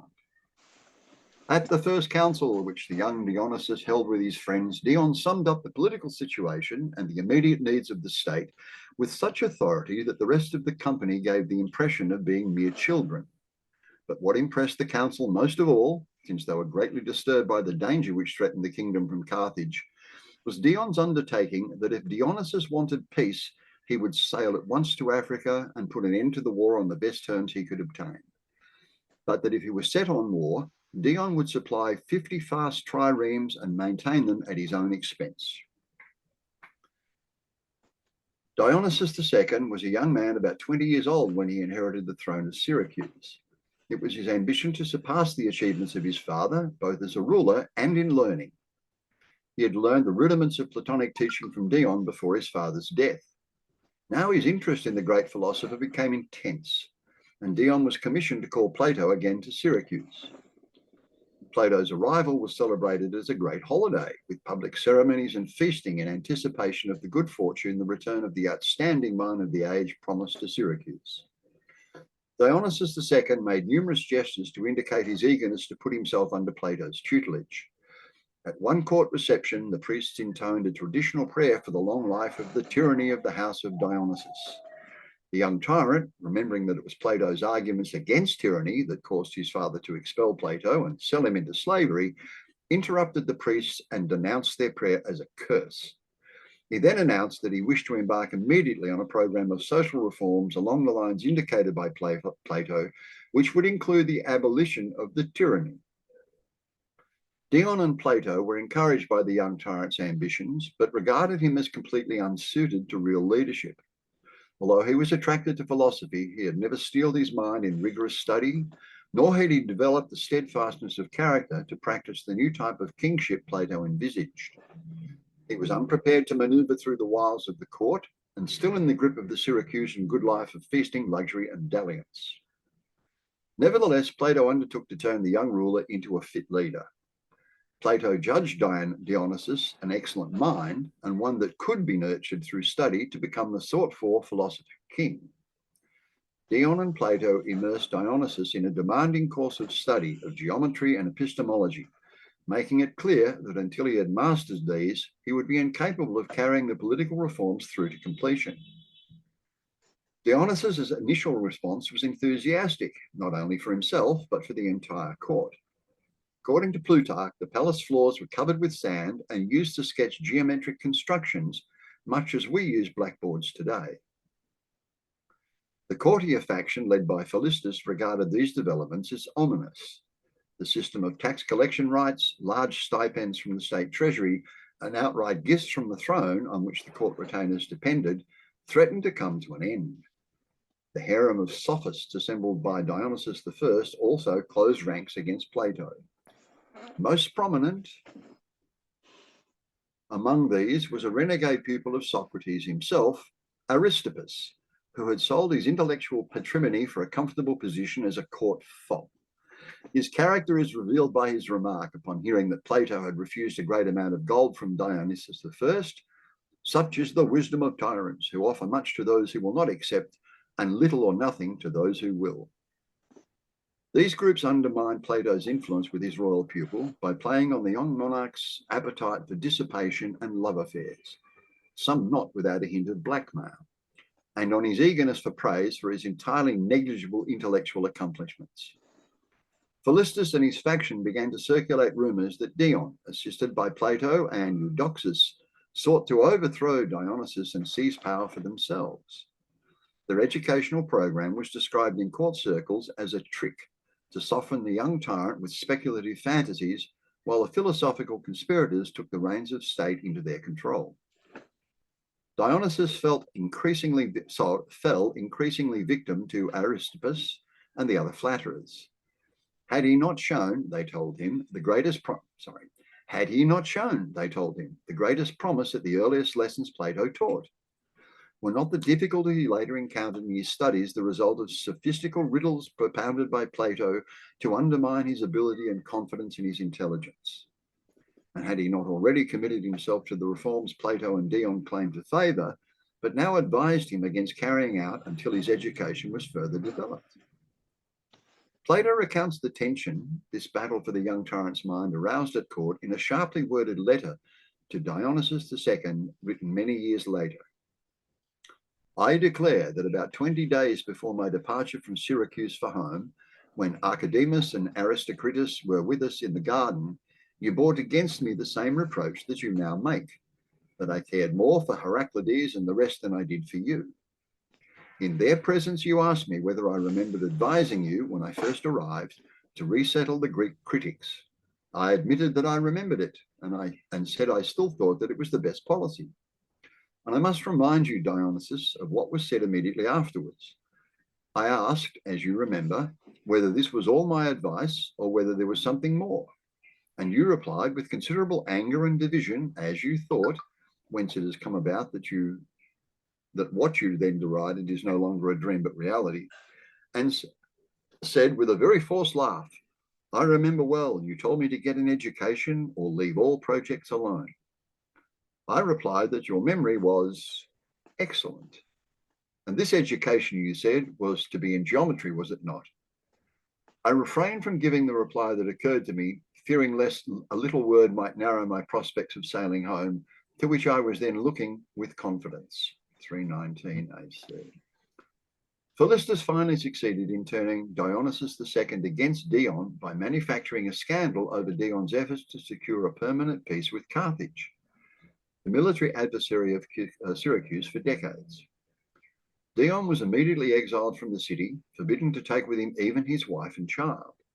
With Dion went the war avoidance strategy he had carefully constructed to win the rich Carthaginian naval power for the anti-Persian faction. Dion made his way to Athens, where he was enrolled in the academy and taken into the house of a certain Calipus. Within a year, the war between Carthage and Syracuse Dion had sought to avert had broken out, dashing all hopes for the social reforms Plato and Eudoxus had planned for the city.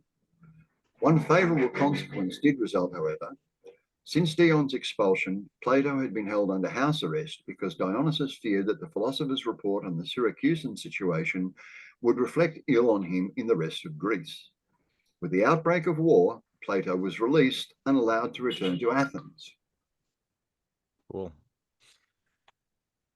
All right. Yeah, this is gonna get even more intense when we return to this next week. Yeah, there's just There's one thing in the back of my mind throughout the whole of these readings, you know, and it's a failing of mine, nothing more, nothing less. I would love to read more of the history of Carthage. They always seem to be on the periphery here. I mean, you know, the earlier readings, I mean, to this day, I do not understand why the Romans literally destroyed Carthage. I just don't understand what advantage. Well, I think Quan is going to have something very useful to say. I would say one thing, though, is St. Augustine City of God. I've read through that twice. It's one of the best universal history explorations on that very issue of like he's diagnosing what is the cause of Rome's systemic meltdown that he's living through. And he zeroes in on the decision to really double down on the Punic Wars as being the moment that you could say Rome kind of began to really lose its mandate of heaven. Yeah. But yeah, Quan, I don't know if you have any advice on how to best explore the dynamics leading up to the wars against Carthage. Well, I would say that there would be three general causes. Okay, Carthage was the rival of Rome, so it was inevitable that Rome would have a direct clash with Carthage sooner or later. That's the down-to-earth reason. The second reason is that, to be frank, in the 4th century BCE, the Roman oligarchy conquers step by step the Italian peninsula, and Sicily was precisely the first Roman empire in inverted comma got after the First Punic War precisely in 250 BCE. Okay, what happened between 350 BCE and 250 BCE? If you remember, I said last time that the Sibylline book has been transferred from southern Italy, from probably a branch of the Apollo priesthood from Neapolis, meaning Naples nowadays. And Cuma was a small town with an equivalent of the priest from Delphi. Okay, the priestess giving prophecy in Delphi had the smaller equivalent in that small town of Cumae, just a little bit west of Neapolis. Okay, the New York City, if you want. Neapolis, the new city, which was the new city created by the Greek colonists a century before. So what happened between 350 BCE and 250 BCE? Very simple. The Roman oligarchy went down the primrose path of empire because the Manto infiltration began in 509 BC at the start of the creation of the Republic with the Sibylline books. Because let's not forget that the Sibylline books has been bought from the Greek priests by the last tyrant of Rome, okay, Tarquinius Superbus, Tarquin the Superb, or the Prideful, if you want. And I would say that it has been the seed of oligarchy that has been planted from the beginning. But because the Roman landowners were of a good moral fiber, they managed to resist, let's say, from 509 BC to 350 BC. So 150 years, meaning 6-7 generations. It's remind extraordinarily the first phase of any Chinese dynasty. Okay, a great Chinese dynasty is about 300 years. The first 100 years is shining. The second 100 years is okay, and the third centuries is a disaster. Well, I simplify a little bit, but it's like that. Well, same happened with the Romans. Okay, the first 150 years were shining. They kept their morality.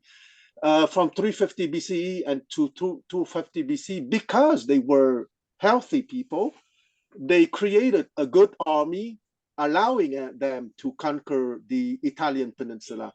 And during that century, 350 and 250 BC, they get used to live on the spoils of conquered people. And from there, they went to the next stage, meaning they attacked the major rival, Carthage, 250, the First Punic War, 264 BCE to 241 BCE.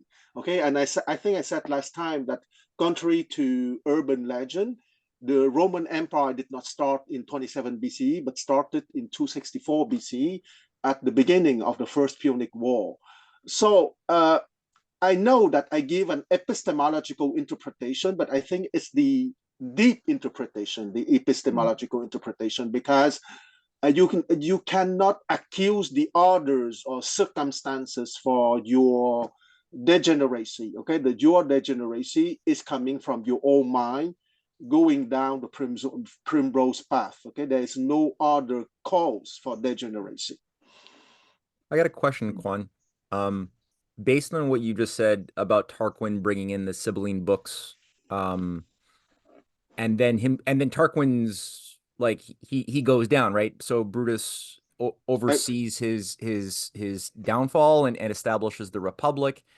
Would you say that in your analysis, I always sort of saw Tarquin as a terrible, terrible, vicious leader, and a good thing that he was taken down, and a good thing that the Republic was created under Brutus. But is it possible that I'm wrong, and maybe the Sibylline priests had some role to play in that transformation of Rome, or yeah, how do you read that? In that transformation from because like it's always like kingship to the Sibylline books or the Sibylline yes, priests are always sort of there at these yes, moments of transformation of absolutely, systems inside of Rome, right? absolutely. They're just always there. Well, So I'm just wondering, did they play a negative role in creating the Republic? Like, was that a bad thing, or was it a good thing? I think it was a good thing, but maybe is it it a bad was thing? a good. Well, let's not forget, Tarquin Superbus bought the Sibylline books from the Greek priests of Apollo. Okay, first step.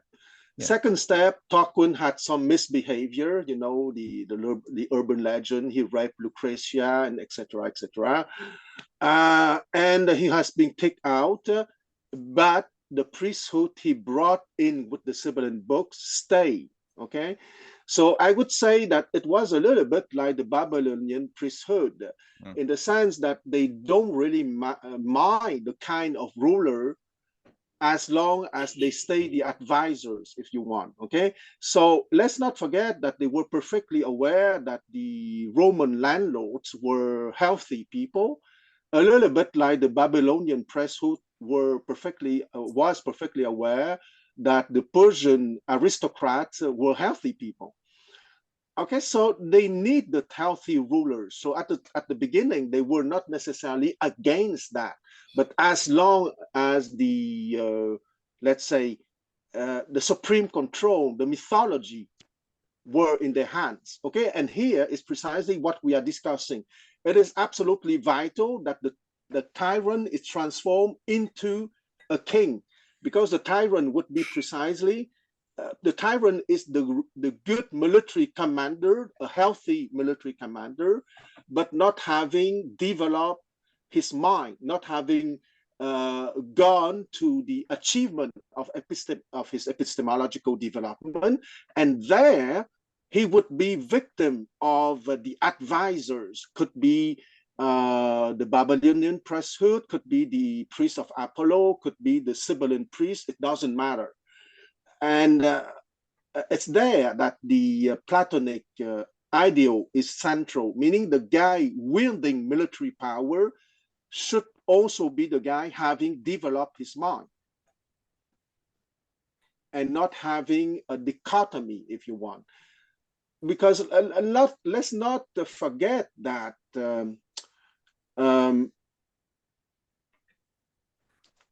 a priesthood is not necessarily bad. Okay, if we go back to the image of my triangle, you have truth, meaning the epistemological development through the 6 layers of the mind.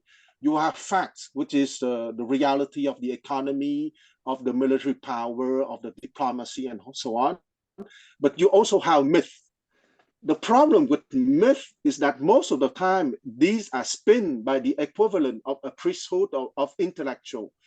Those intellectuals can be healthy at the beginning, but they would not necessarily always stay healthy forever. That's the problem.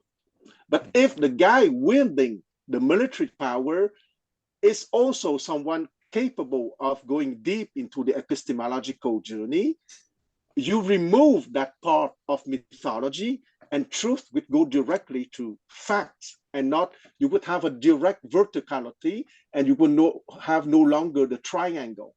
Okay, so to simplify things, I would say that universal history is precisely to try to remove the mythological part and having a direct contact from the timelessness to time, from truth to facts, without going through mythology.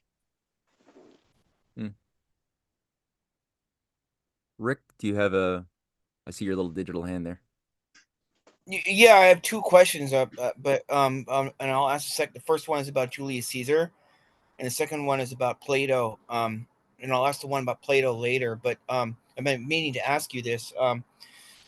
Fox Green, who you've had on your program, some people are loosely associated with him on the internet. Some intellectuals who are critical of the Great Reset, pro-China, pro-Russia, pro-BRICS, but from a Marxist perspective, have recently come out and said that Julius Caesar, he was a great man who wanted to do a lot of reforms for the working class. And he represented populism against the oligarchy, and then he was killed by the oligarchy. They present him like a JFK figure. What is your take on that? Is that accurate or inaccurate? I'm still withholding my judgment. I would not put him as a JFK figure, but I don't think he's. This is where I'm at. I could be completely wrong. So based on my developing hypothesis, I had a very negative view of Julius Caesar for a long time. It's beginning to change as in a certain way. I'm starting to think he was maybe a bit more of a positive force. But I need to do more work, and I could be wrong. I don't know. By the way, I just want to say, I'd be curious about Quan, though, or anybody else who's thought about this. Yeah, I would like to take 3 minutes about that. Okay, I come back to the fact that from 264 BC, the beginning of the Punic War, the first Punic War, it was already too late. Okay, the Romans elite was too used to live on the spoils of conquered people. And from 261 BCE to 108 BCE, what happened in 108 BCE? In 108 BCE happened a thing that is called the Marian Reform. And Marian Reform is coming from Marius. Marius is a guy who is affiliated to the family of Caesar by marriage, but he was from a humbler origin, okay? And in 108 BCE, he was consul, and he created a law that would allow the peasants to enter the army. And from there, the Roman army expanded tremendously because before the Marian reforms of 108 BCE, you need to be a little bit in the, let's say, middle class or upper middle class to be part of the army, because you have to pay for your sword, for your spear, for your armor, for your horses, and so on. Okay, so the poor people or the peasant were not capable to participate in the looting of the Mediterranean world. So from 108 BCE, everyone who is, let's say, bodily healthy was capable to enter into the army. And from there, you have an acceleration toward the creation of the Roman Empire. And once again, I repeat myself, first, the Roman Empire started in 264 BCE with the First Punic War. In 108 BCE, with the Marian reforms allowing the peasant and the poor people to become soldiers, the Roman Empire expanded a second time, and Julius Caesar expanded a third time, or at a third phase, the acceleration to empire, because he wanted to to plunder the riches of what we call France nowadays, but was called Gaul in the past, to reinforce, to strengthen his oligarchical line. And he was certainly the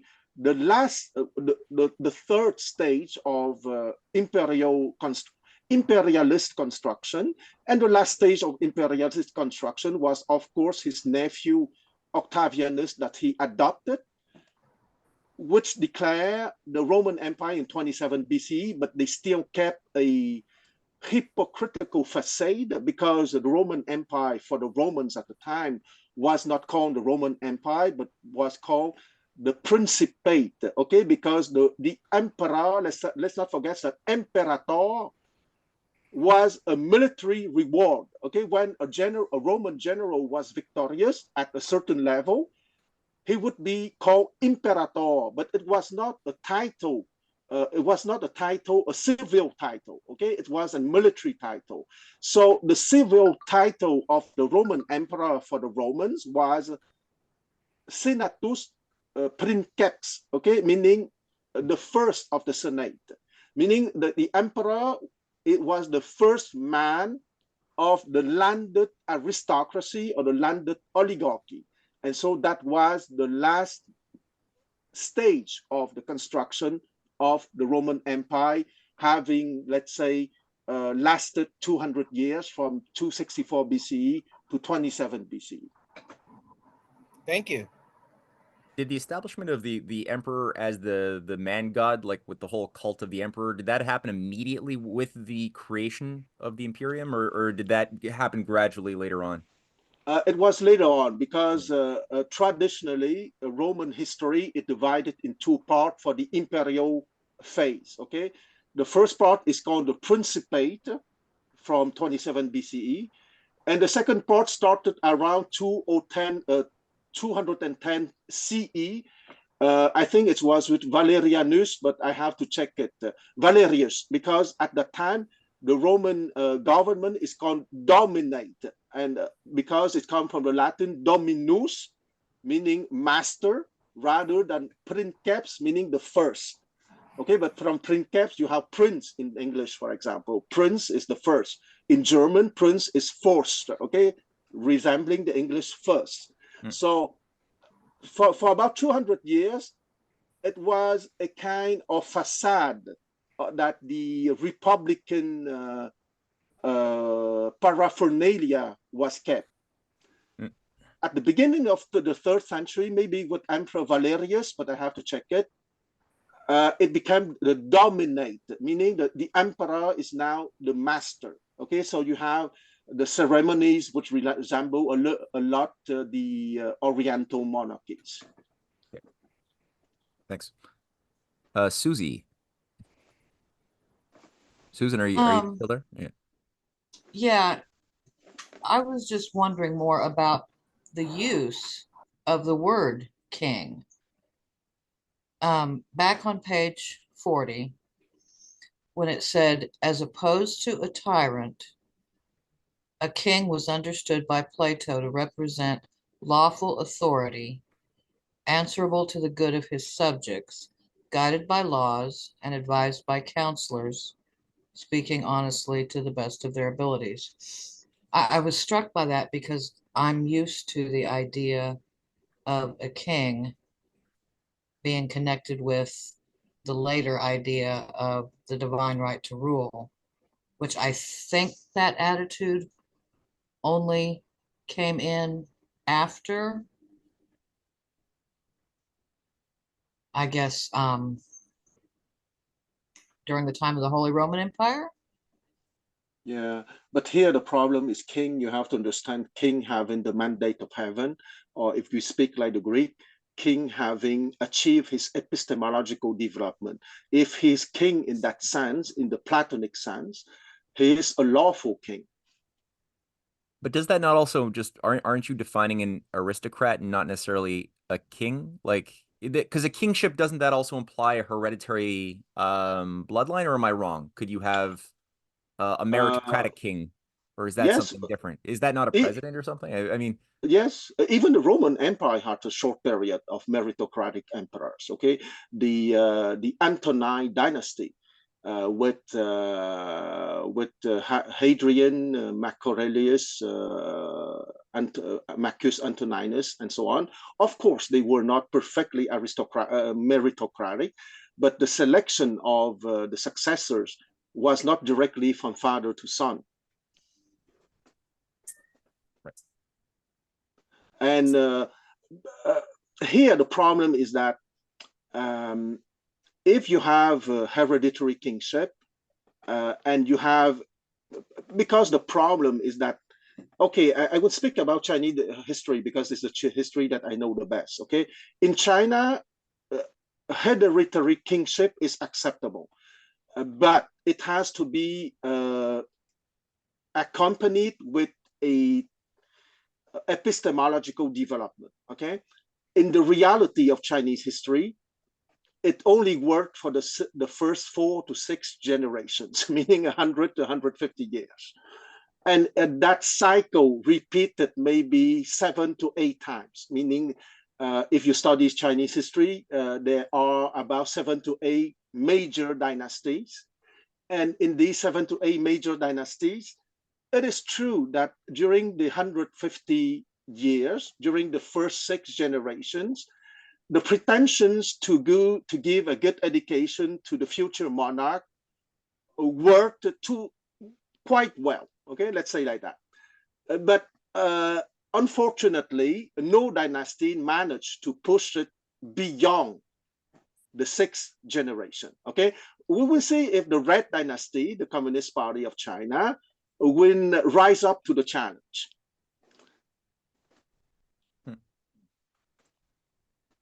And it's true, like in Rome's case, when Rome still had kings, none of the kings, I don't think they had their hereditary children take the mantle after them. In the case of all 7 of the Roman kings, it was always like a chosen favorite or an adopted Yes, son or something. exactly.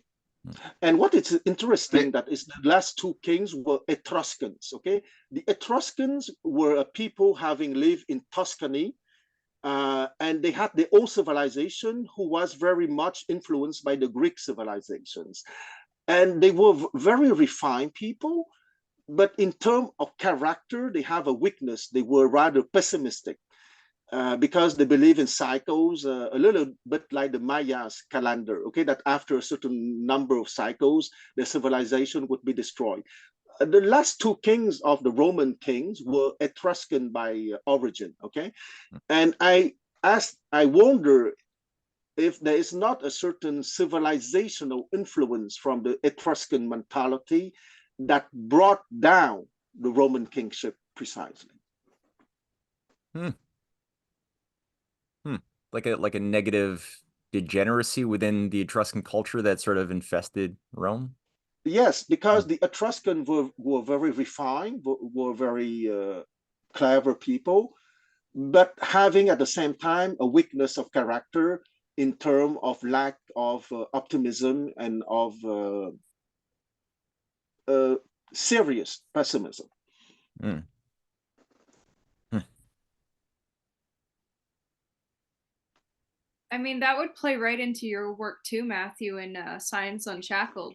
You know, if all you believe is in entropy, you're going to find what you're looking for. If you're looking for the end and you only believe that something can come from nothing, you're not going to find anything else. So I think what Quan said would make sense. If that's your mentality and you already believe that there's an end or a failure, you're Hmm. just lock yourself there because you're not looking beyond your that scope.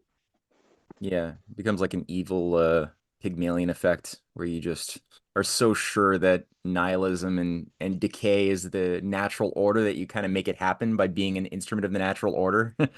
It's Yeah, tragic. That sounds an awfully lot like the Hall of Mirrors that the left hemisphere likes to operate in. The one thing about everything that Quan just said, and I completely applaud it. I feel like Elihu. I am a child in trying to counsel giants in the book of Job. That being said, there is a right hemisphere mode of perception and there is a left hemisphere mode of perception, and all of us face this. We have it within us. I'm currently working through the new tome of Ian McGilchrist's work of A Matter with Things, Our Brains, Our Delusions, Our Unmaking of the World, and it plays right into it. Juan, you are a genius. I truly hope that you decide to pick up Ian McGilchrist's latest 2 volumes, because when you decide to tango with that mind, in contrast to your brilliance, same with the Courtney Turner and many others on this call, I'm so humbled.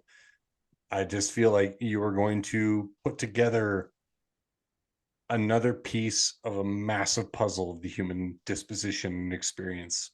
That's all I have to say about it. Well, I'm very humbled by your words, and I'm happy you came here tonight because Rising Tide Foundation is a place for creating the aristocratic man, precisely. On a simplistic level, I'll jump in and over the course of my teaching career, teaching drum set percussion, I worked with a number of psychiatrists, psychologists, for kids who had, various problems, ADHD, all of the, whether true or not, listed childhood problems. And each and every one of the people that I worked with were of the opinion, but could not produce any studies that I could go and look at to verify and follow up on about the nature of coordination. What they did know was that they'd had success, and we did in this case with a number of students that I had success in improving outcomes for these kids who were struggling with learning and reading and all of that sort of stuff and had social problems as a result. That through the act of learning to coordinate their bodies in a simplistic way, i.e. learning drum set, learning how to coordinate right foot with left hand with right foot, and all of that, somehow, in their words, rewired the brain so that the communication between left hemisphere and right hemisphere was now more open. And I have to say that in the case of 1 or 2 of these students, the results were profound. One kid who started at secondary school at age 13, he was about 3 years behind the reading skills of everyone else in that class. And this was a kid from the country boarding at a Lutheran school that I was teaching at. Within a 6-month period, once he was sent to me as a kind of last resort, let's give this kid something to occupy his time. He wasn't exactly head of the class, but he caught up very, very quickly. And the psychiatrists were convinced that it was because his brain had been rewired in some way. Now, I've over the years, I won't say I've looked for it, but I've certainly seen, comments, various studies that do suggest that the, physical coordination of that kind, not just drum set, but, all sorts of instruments.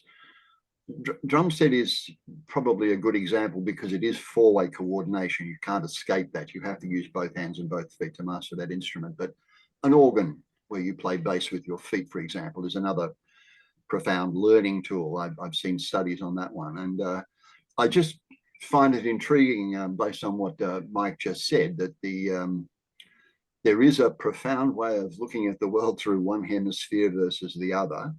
And maybe I'm misinterpreting things, but my attitude is that if you can reconcile those differences somehow, you're in a far better position to move towards becoming a philosopher king, let's say. Yeah.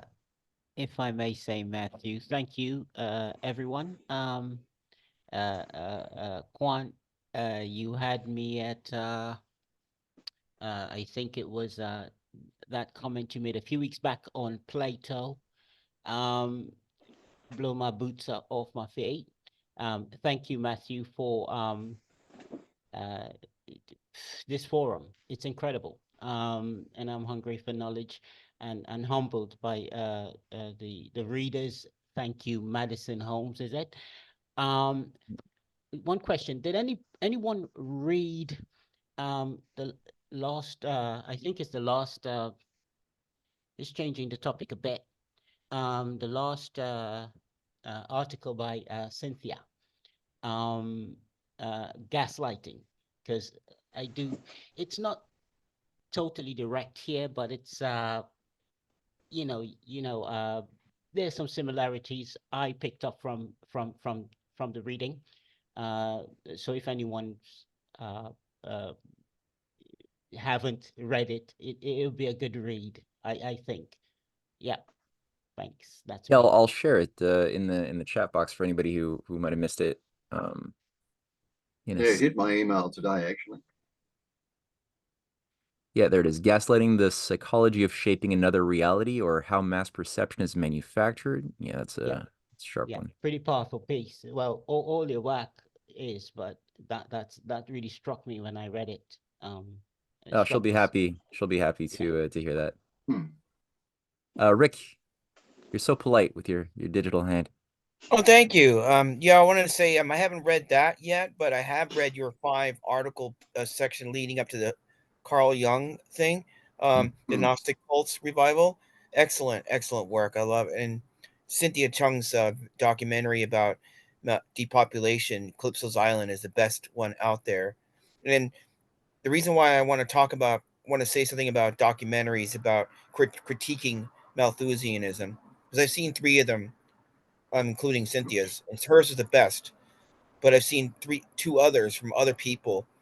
And Fox Green kept mentioning, because I started listening to him, and he kept mentioning Caleb Maupin. Who is this Caleb Maupin? Started listening to him.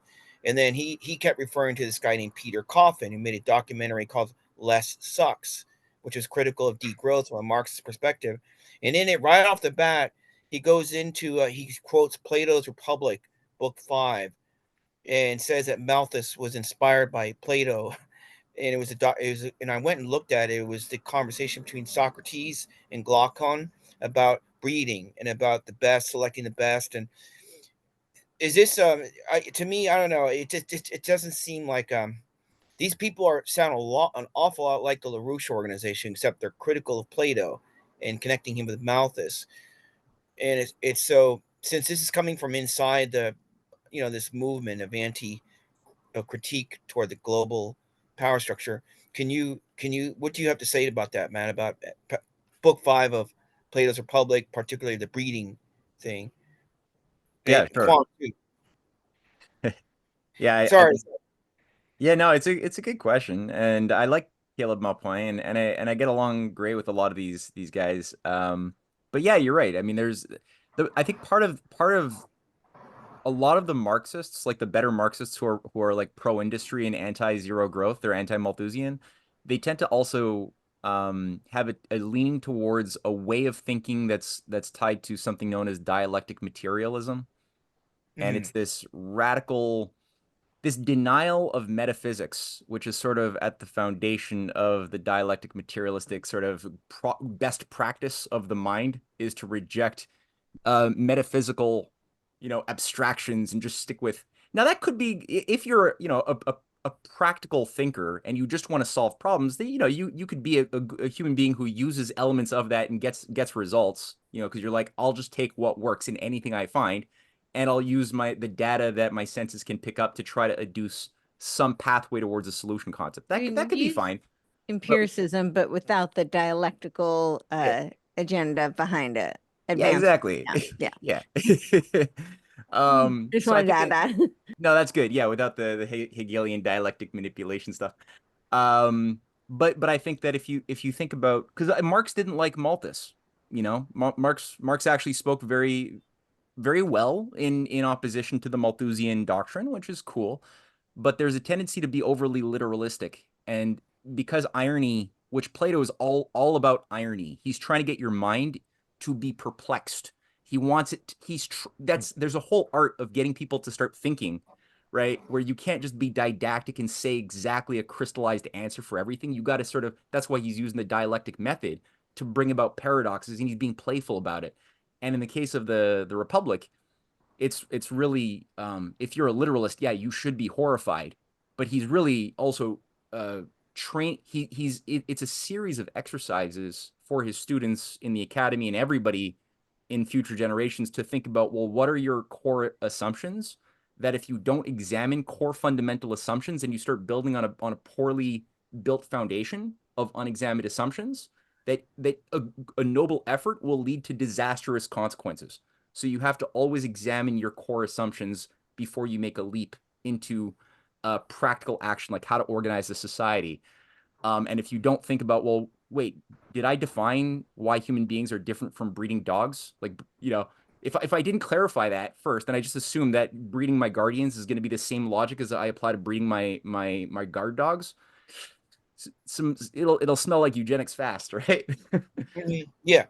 And yeah, I think that the Straussians and a lot of the bad guys, so to speak, I don't like using that word so much, but a lot of these very negative players, they call themselves Platonists, and because they're like, I like what Plato's doing there, I like the noble lie, we can use that, and they will, you know, then they give Plato a really bad name because then they go and just take Plato's just revealing the secrets of, like, he's saying out loud what you're not supposed to say out loud, and just letting everybody know exactly how the game is played and how oligarchical systems work. And then oligarchies have learned from that and used it as well. So I would like to say something about Book 5, okay? Because that would be the hammer argument for all people thinking that Plato is a fascist. In Book 5, Plato recommended to give to women the same education than to men, but what he calls superior women, okay? Because as most men of his time, he still believed that most men are superior to most women. However, he was open-minded enough to think that some women are superior to some men, okay, or to most men. And to those women, we should give them an equal education to men of superior class. And that element alone is strong enough to say that Plato was certainly not a fascist, that he was capable of that kind of thinking 24 centuries ago. Awesome. Thank you. I would. wait, hold on, Dave. Courtney's been waiting. She's had a thought, and then Dave. Yeah, I just wanted to. So this is Matt knows this is something I've been really wrestling with and really trying to figure out, essentially. But one of my thoughts that I have about, because I think a lot about motive, and you can't prove motive, but motive, if you can figure out a compelling motive, then it can give you some clues. So one of the things that I've realized is a lot of the people who are pointing to Plato as being the progenitor of the communist model, and you described it as fascistic, and they have alluded to there are people who have said that he pretty much created the structure for what we now see as the intelligence apparatus, and that was kind of the structure that he created as through the model of the philosopher king and the academy. But one of the things I was thinking about is a lot of the people who are saying these things are quoting people like Marcuse and Habermas, who were Frankfurt School operatives. And I was trying to think about why. And this is really just something I'm working on in my head. So I can't prove this. It's just a theory. But it would kind of make sense to put him in the same category as the occultists, the cult leaders who wanted to create esoteric knowledge that's withheld from masses, and that the only means of ascertaining it would be through either bloodlines or traumatic rituals, that induct you into these groups. And the notion that somebody could enter a meritocratic system or process, thereby ascertaining that knowledge, just that notion alone is very liberating. And I think it's very convenient for those who are the revisionists of history to paint the picture that there has never been people who were able to acquire that type of knowledge, with the exception of those inside these specific, cults, secret societies, bloodlines. I don't know, but it's easier to control people through just the narrative alone. So I was trying to think about like just what would be the motive? Why would they want to spin this? And if everybody believes that Plato was exactly like them and he was one of these, evildoers who was just trying to create another mystery school where they're using all the same levers of power of blackmail and pedophilia and all the other horrifying things, Yeah. then that's yeah, I just think that it's a more convenient means of controlling people than if they were to really believe that they could actually study and that there would be people. And Quant, to your point, that there are some women, who would, that he even believed, that shows that and I'm looking at even the fact that what we just read when he's talking about how Dionysius has this potential to be a philosopher king.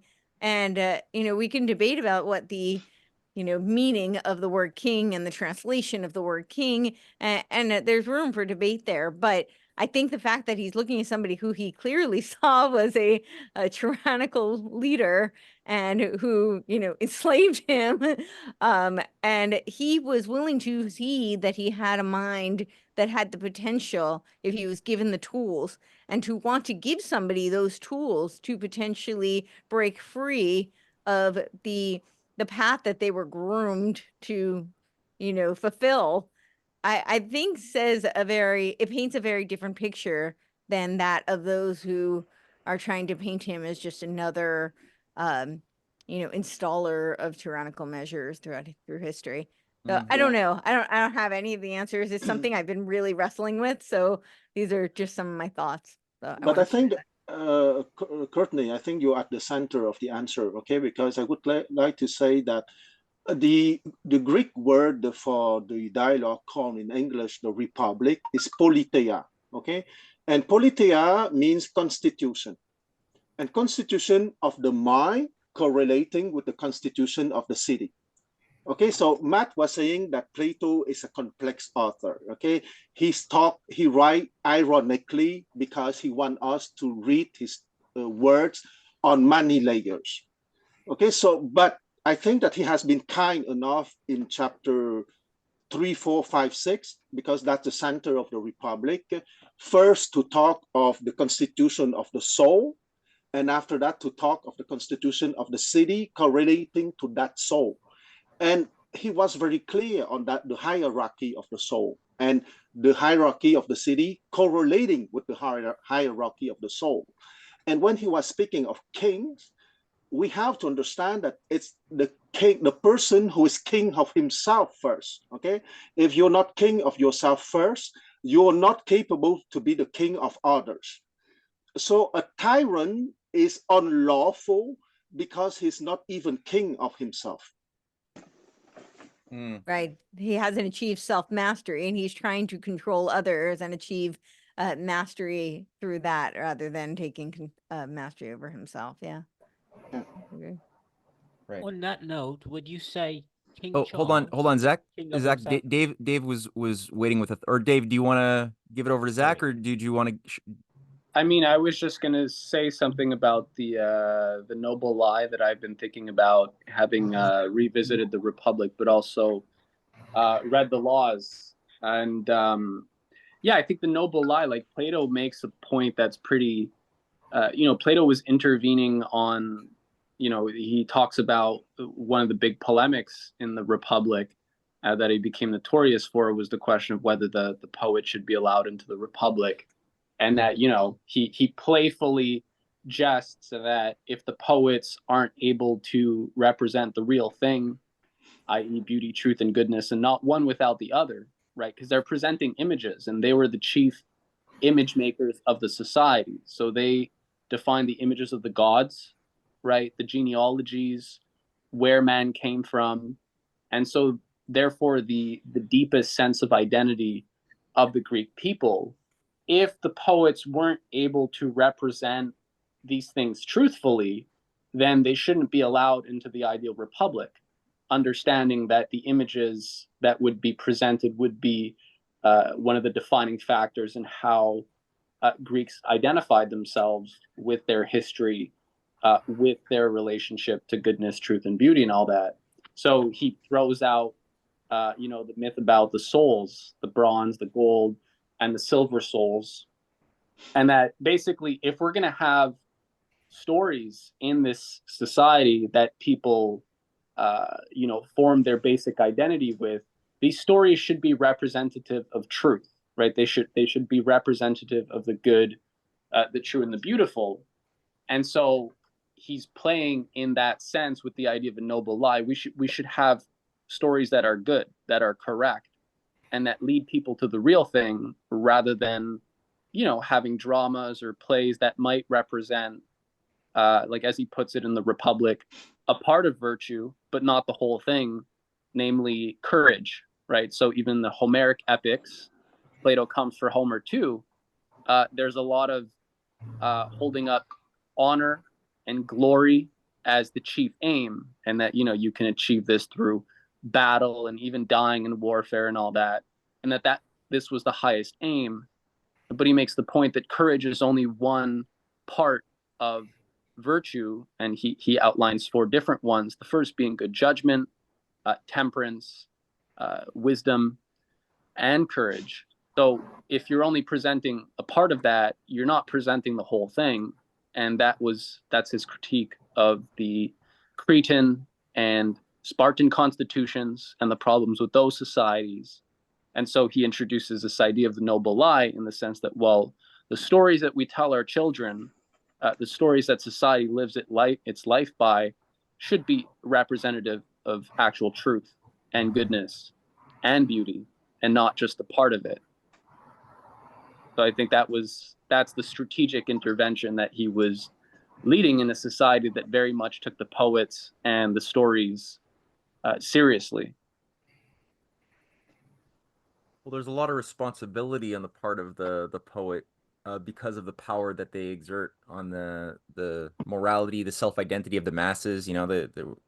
So I like the part, though, that people often miss in the Republic, where he does leave it open, where he says, this is our argument, but if there's arguments that we haven't considered, then let those poets, those who would like to bring the poets back into the Republic, let them generate their arguments. So he's challenging people to think about where are the weak spots in the argument that they created for the future, right? So it's a challenge for us to think, well, what should proper art look like that we would want to encourage in ourselves and in our society, that wouldn't just be manipulative or in this story, he makes the point that, like, the bronze souls can become silver souls, and the silver souls can become golden souls, or golden souls can degenerate into silver souls and bronze souls. So unlike Aristotle and his Politics, it's not a perfectly static universe. Like, things change and people can rise or they can go back down. And it's the same with the aristocratic souls becoming. Does he make that differentiation in the Republic? Yeah, he talks that about the souls how, can change in the Republic. He talks about how, like, democratic souls. I knew that he did that implicitly, but I didn't realize it was explicit. I forgot about that. No, that's book 7. That's book 7. How an aristocratic man become a democratic man, a plutocratic man, and etc. What I want to does that not also play into the book of Ezekiel with the statue of the different, supposedly they call it the kingdoms, when you're talking about, like, the Bronze Empire versus the Roman Empire, which is iron, versus this is it plays into it, but is that not the same dynamic? This is the ability to transcend or digress based on what mode of attention that you proliferate into the world. Absolutely. It's the hierarchy of how lawful you close to universal law, or to the mandate of heaven, if I use the Chinese expression.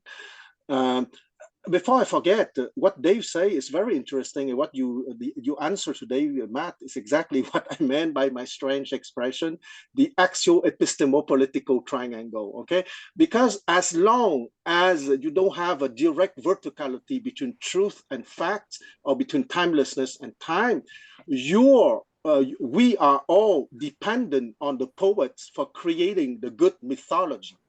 Okay, and that's there that is the weak point of the actual epistemopolitical triangle, because if we have bad poets, we are on the primrose to something not good, the primrose path to something not good. That's why Plato was so severe about the poets, because they are the people spinning the mythology. Yeah. Mm-hmm. So you would say that the CIA and MK Ultra are therefore bad poets? Exactly. I don't want to give them the I don't want to give them the title poet. Let's say they are bad, the story spinner or storyteller. So yeah, in Australia, they do the walkabout, right? So your walkabout individuals are the ones that are supposedly on the outskirts of the colony, and they are the ones that actually traverse the outside of the community, and they come up with the perspectives or the update in order to bring back to the community. But if they go and do the outskirt out of two modes of attention, you can either do it out of a benevolency for those that are the inside, so they put themselves on the outside on purpose because they value those that are in the inside. This is Plato's cave, where you need to return to the shadow casters to dispel the myth. This is that's the same dynamic. Or you can do it where you want to go with the left hemisphere, and this is out of manipulation. This is out of trying to turn the world into something that you can grasp and control, because this is an important part of the dialectic within our own hemispheric proclivity. So, yeah. And the solution, of course, will take time. The solution will come when all of us will be aristocratic man or philosopher kings, because then all of us will be in direct connection with timelessness, okay, with the timeless form of beauty, goodness, and truth. And we will manifest wisdom, valor, humanity, and justice directly, and not through a learning of good myth or being led to the wrong path by bad myth. Mm-hmm. Zach and Rick, I know I've been waiting. Zach, did you still have your thought you wanted to toss out there? Rick can go on. It's okay. Yeah. Okay. Oh, yeah. I just want to clarify for the record, as a disclaimer for those who are listening to this afterwards. Caleb Maupin was not the one. It was Peter Coffin who did the film Less Sucks. So, and I was reading a slice of Peter Coffin on Substack today, and his criticism of Plato started reminding me. He's from a Marxist perspective, right? Peter Coffin. Started reminding me of the Ayn Rand, Leonard Peikoff objectivist school, the capitalist critique of Plato as being a fascist and being, philosopher kings. I like what Quan said, that it is dynamic. People just think of it as a static, like, oh, you're a philosopher king, you're born and bred to be superior to everybody else. That's not what Plato was saying. It was dynamic. In other words, you could change to become, you could nurture a philosopher king from any common person, a slave or a female or whatever was considered of lower rank in ancient Greece. You could turn them into a philosopher king. Epistemology. I really like that idea a lot. Yeah, So it's so much more open, and it gets at what Courtney was saying too, how empowering it is when you revisit a lot of these, like being aware that the mysteries, the Temple of Ammon that have promulgated, all of these centuries had a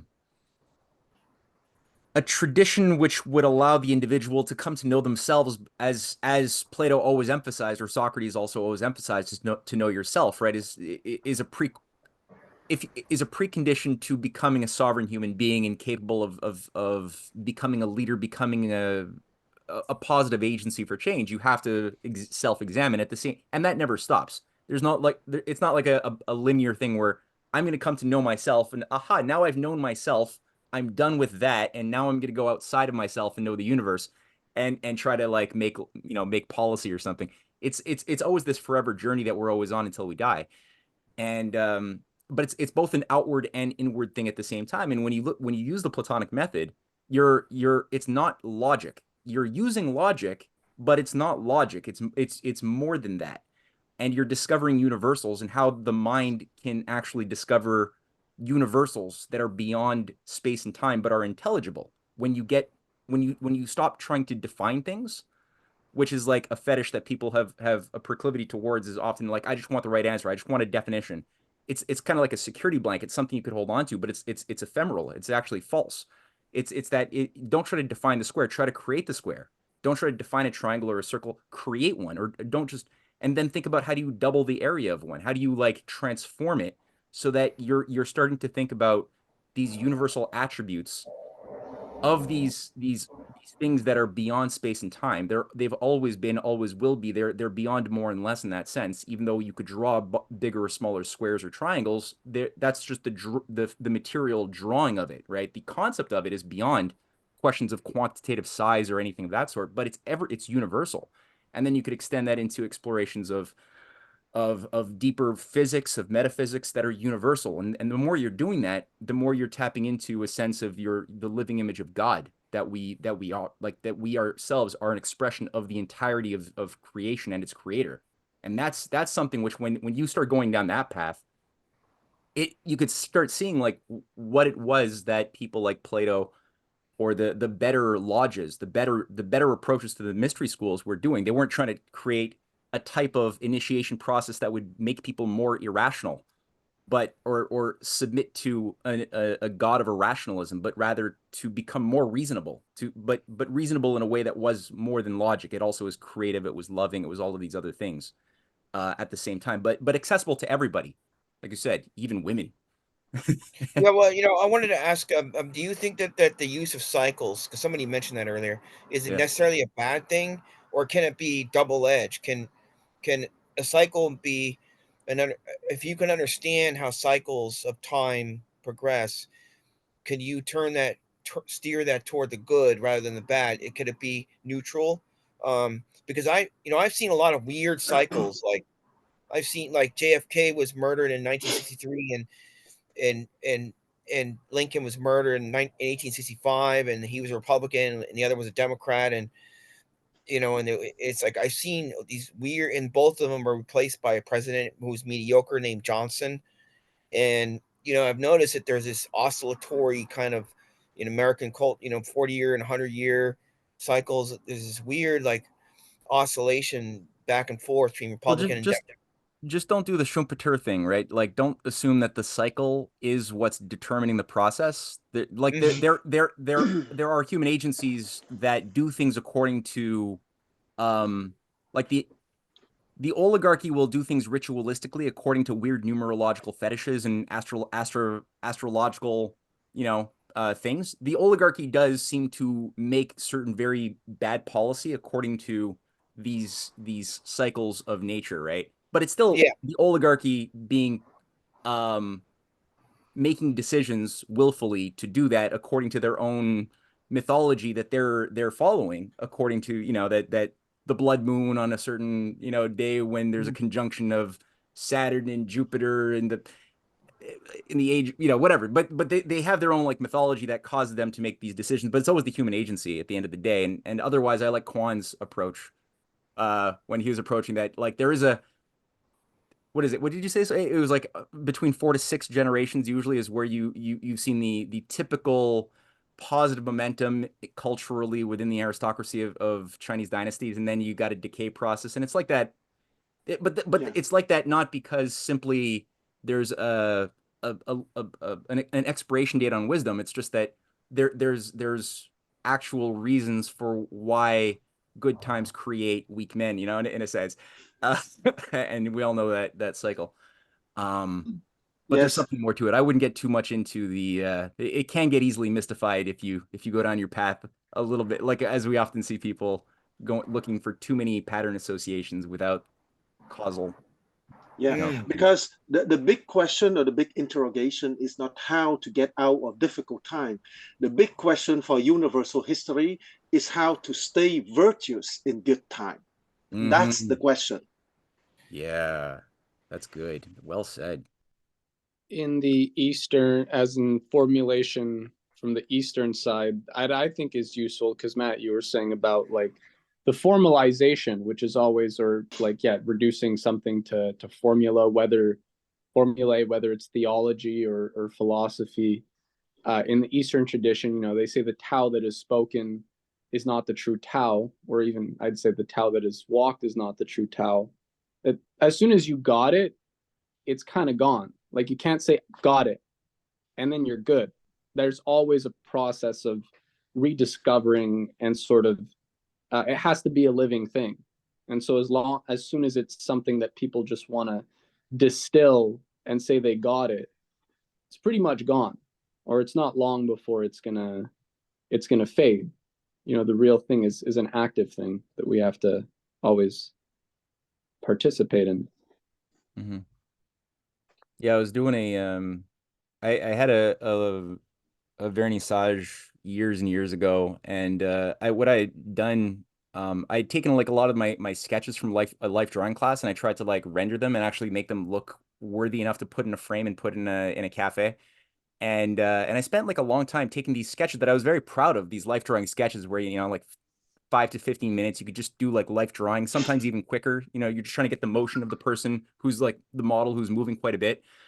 And they're quite dynamic and good. And as soon as I started, I framed them, and I was so frustrated because it's like they were dead. It was like they looked kind of okay in terms of the rendering, and you know I painted some of them, but they lost the life. They were just dead things, and it's like it was because in the moment when I was in that, you know, you only have a couple of minutes to do a charcoal sketch. It's like you're not thinking, you're not overly thinking, you're really like fully present, and everything is much more alive that way. So to be able to do both is the objective of great art, is to be able to like both keep that living vitality while at the same time putting on finished renderings.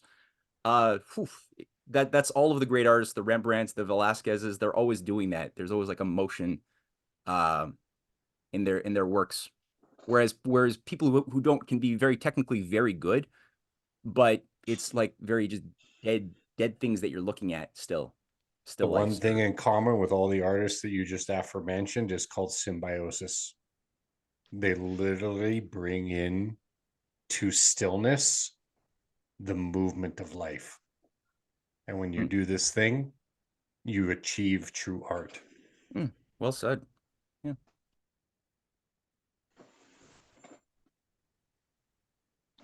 Yes, Susan? Oh, I wish I had spoken quicker, but I didn't want to interrupt when someone else started speaking.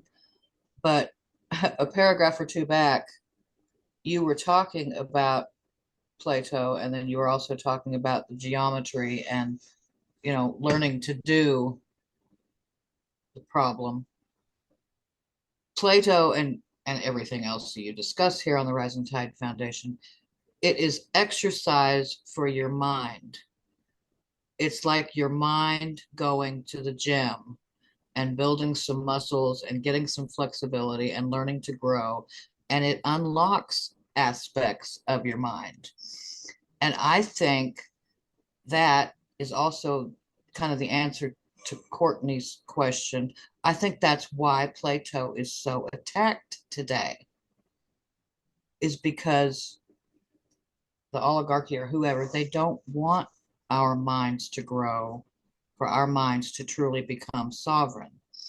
But then all across the landscape today, there are so many people, and I have been in this in the past as well, that you read one book or you watch one video and now you think you know something. And you just have formed this opinion and argue with anybody else who has a different opinion. And you don't realize your mind has still not grown the way it needs to. So you have just fallen into another one of their traps. So we need to encourage everybody we can to make it past the traps and read Plato and take your mind to the gym and let it grow in all of the ways it was meant to, so that we can grow up as human beings and they will no longer be able to control us. And I'm done. Agreed. Guys, this is good. This is really good. And we're going to be folding in a lot more Plato into our future readings as well. There's a lot of places we can go. But definitely we're going to wrap this up next week. We might have time to also fold in letter number 7 by Plato next week. I'm not too sure, but we'll try. until then, I'm just trying to think. This Sunday we got Joaquin Flores, who's going to do like a little geopolitical master class as he's wont to do. And that's at 2 p.m. on Sunday. And otherwise, yeah, I mean, any last thoughts or anything that people wanted to share or anything, or we're good to go for tonight? Well, I love Joaquin Flores. I'm going to tell you that right now. So Alex Craner, Tom Belongo, like Matthew, you are surrounded by brilliant minds. I envy the shit out of you and your wife. Well, Second that. Guys, like we're like attracts like. I mean, I'm really happy that we've got just all of these great quality souls here tonight in this digital chamber. And Courtney, by the way, have you ever spoken to Joaquin Flores? No. Oh, you're gonna love this guy. I'm gonna send you his email. At some point, you might want to have a show with him or something. Yeah, I would love to. Okay. Yeah, you should. You Courtney, you're brilliant and you're doing great work. And Joaquin on your show would be a benefit to both of you. Oh, thank you so much. I appreciate that. I wanted to add, you were talking about the, techniques with the kids to integrate their brain hemispheres and help them with things like ADD. And I had someone on my show, his name was John Kennedy, and he actually created a program. It's really, really simple, and they use it for the military.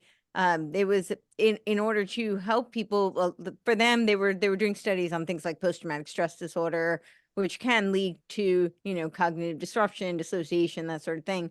But it's super simple. I actually did it before we did the interview, but it is that concept. It's the hand-eye coordination while focusing on very simple mental tasks, but it has to be all-consuming. Like yeah, that? exactly. But I found it just so fascinating because I don't know how many people here probably don't know my story, but I was born with a lot of physical challenges. I'm blind in one eye. I'm bilaterally hearing impaired. I actually learned how to speak by reading lips. I didn't get hearing aids, so I was almost 6 years old. And so, and there were several other complications. I had heart surgery when I was 1 year old. I was born with hypotonic limbs, fine graphic motor impairment. But I used to do, they told my mom the best she could hope was find a nice institution for me to spend my life. And my parents actually sued for my birth. It was called a wrongful birth case. So all that to say, though, I did a bunch of eye exercises as a kid. I was always doing puzzles with a patch over my eye, because I wore a patch over my sighted eye every other day of my childhood. So I was essentially blind and deaf every other day. And it was actually how I found gymnastics and fell in love with gymnastics, because my mom had an idea to build a beam. And regardless of whether or not I had the patch on, I would have to complete what my grandfather built it. I'd have to walk the beam successfully. And my reward at the end of the week, if I was able to do it even without, being able to see with my patch on, then they would make the beam narrower every week. So all this very long-winded, I apologize, thing to say that I used to do speeches on this when I would do aerial performances, and I would talk about movement as a metaphor for life and talk about using physical training as a tool to overcome adversity in other areas of life. But I think this hand-eye coordination component is so incredibly underutilized. And, I think that if just everyday people did it, it would strengthen their mental fortitude, their concentration, their ability to integrate linear and abstract thinking processes and mitigate against cognitive decline as people get older. And it's really so simple. It just takes time to do, but, like 1 or 2 minutes. It's just to take that time and focus on doing something like that at the end of the day. But anyway, if anybody's interested, you can check out that episode. But I just wanted to share that because it was so fascinating to me. So. Yeah, that's awesome, Courtney. No, I mean, yeah, go ahead. I'll make one final comment, because I was the one who brought it up, the idea of coordination and playing the drums. My contribution to the conversation with the psychiatrist was that, in my opinion, it wasn't just the coordination of 4 limbs, because to master that is only the beginning. You then have to sit behind the instrument and integrate with the sounds that other people are playing. In other words, it's kind of like coordination on 5 levels, not just 2 hands and 2 feet, but the ability to keep all of that under control.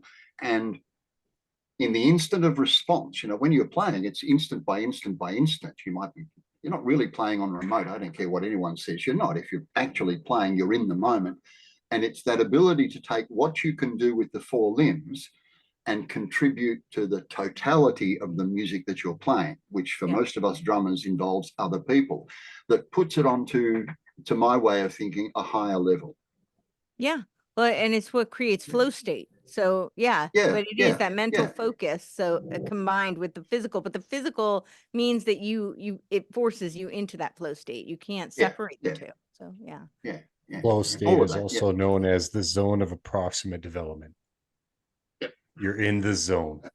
So, Yeah, in McNulty's work, he has an entire chapter dedicated to music and how it's one of the optimal ways to get that balance in the right ratio, the zone of optimal development for the hemispheres, because not only are you engaging both sides of the body, of which the right hemisphere usually has control over majority, but the right side is exclusively left. So, I mean, you're forcing both hemispheres to like play the piano, do the drums, do the hand-eye coordination. But also how the hemispheres work is everything new starts with the right hemisphere first, but then it has to go to the left. Like when you first hear a piece or first see a piece, you feel it as its whole, but then to learn it, you have to break it down into parts, learn the notes, read the music, and then you go back, and when you replay the piece, it's in its whole again. And it's the perfect right to left to right, which is the full encompass process. And that's why I love music, and what you're talking about is just so beautiful. And it reminds me of the quote by Frederick Schiller that was actually in your book, Matthew. May I read it? Oh yeah, please do. Yeah. It talks about art, which fits into this beautiful process of music. No doubt the artist is the child of his time, but unhappy for him if he is its disciple or even its favorite. He will indeed receive his matter from the present time, but he will borrow the form from a nobler time, and even beyond all time, from the essential, absolute, immutable unity.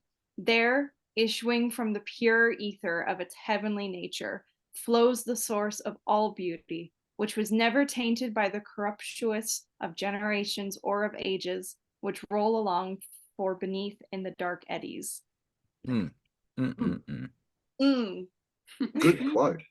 That's good. That's really immortal. History Good. of music. Yeah. It's music to the ear. No, that's fantastic. And yeah, now at the end of the day, I think even though we are in a temporal experience right now, we spent 3 hours almost in a, transmitting information through sound waves, visual waves. There's a certain temporal, physical boundedness and all of this, but we did just participate in the eternal and things that are universally true. And this is just really what the soul feeds off of. And I think a good evidence, if anybody's confused of maybe, do I have a soul? How do I know? I think right there, that's the best, like first clear proof that yes, the fact that we can feel edification over this quality of pleasure, which is so much more than the bodily pleasures that are great. I loved my supper tonight, incomparable to this delicious dish of ideas. So guys, thank you all. And we get to do this once a week. That's the gift that keeps on giving throughout the week. Yep. Guys, all right. I love it. Thank you so Okay, good much. night. Sure. Go. See you all next week. Cheerio. Oh, it's do. Bye, guys.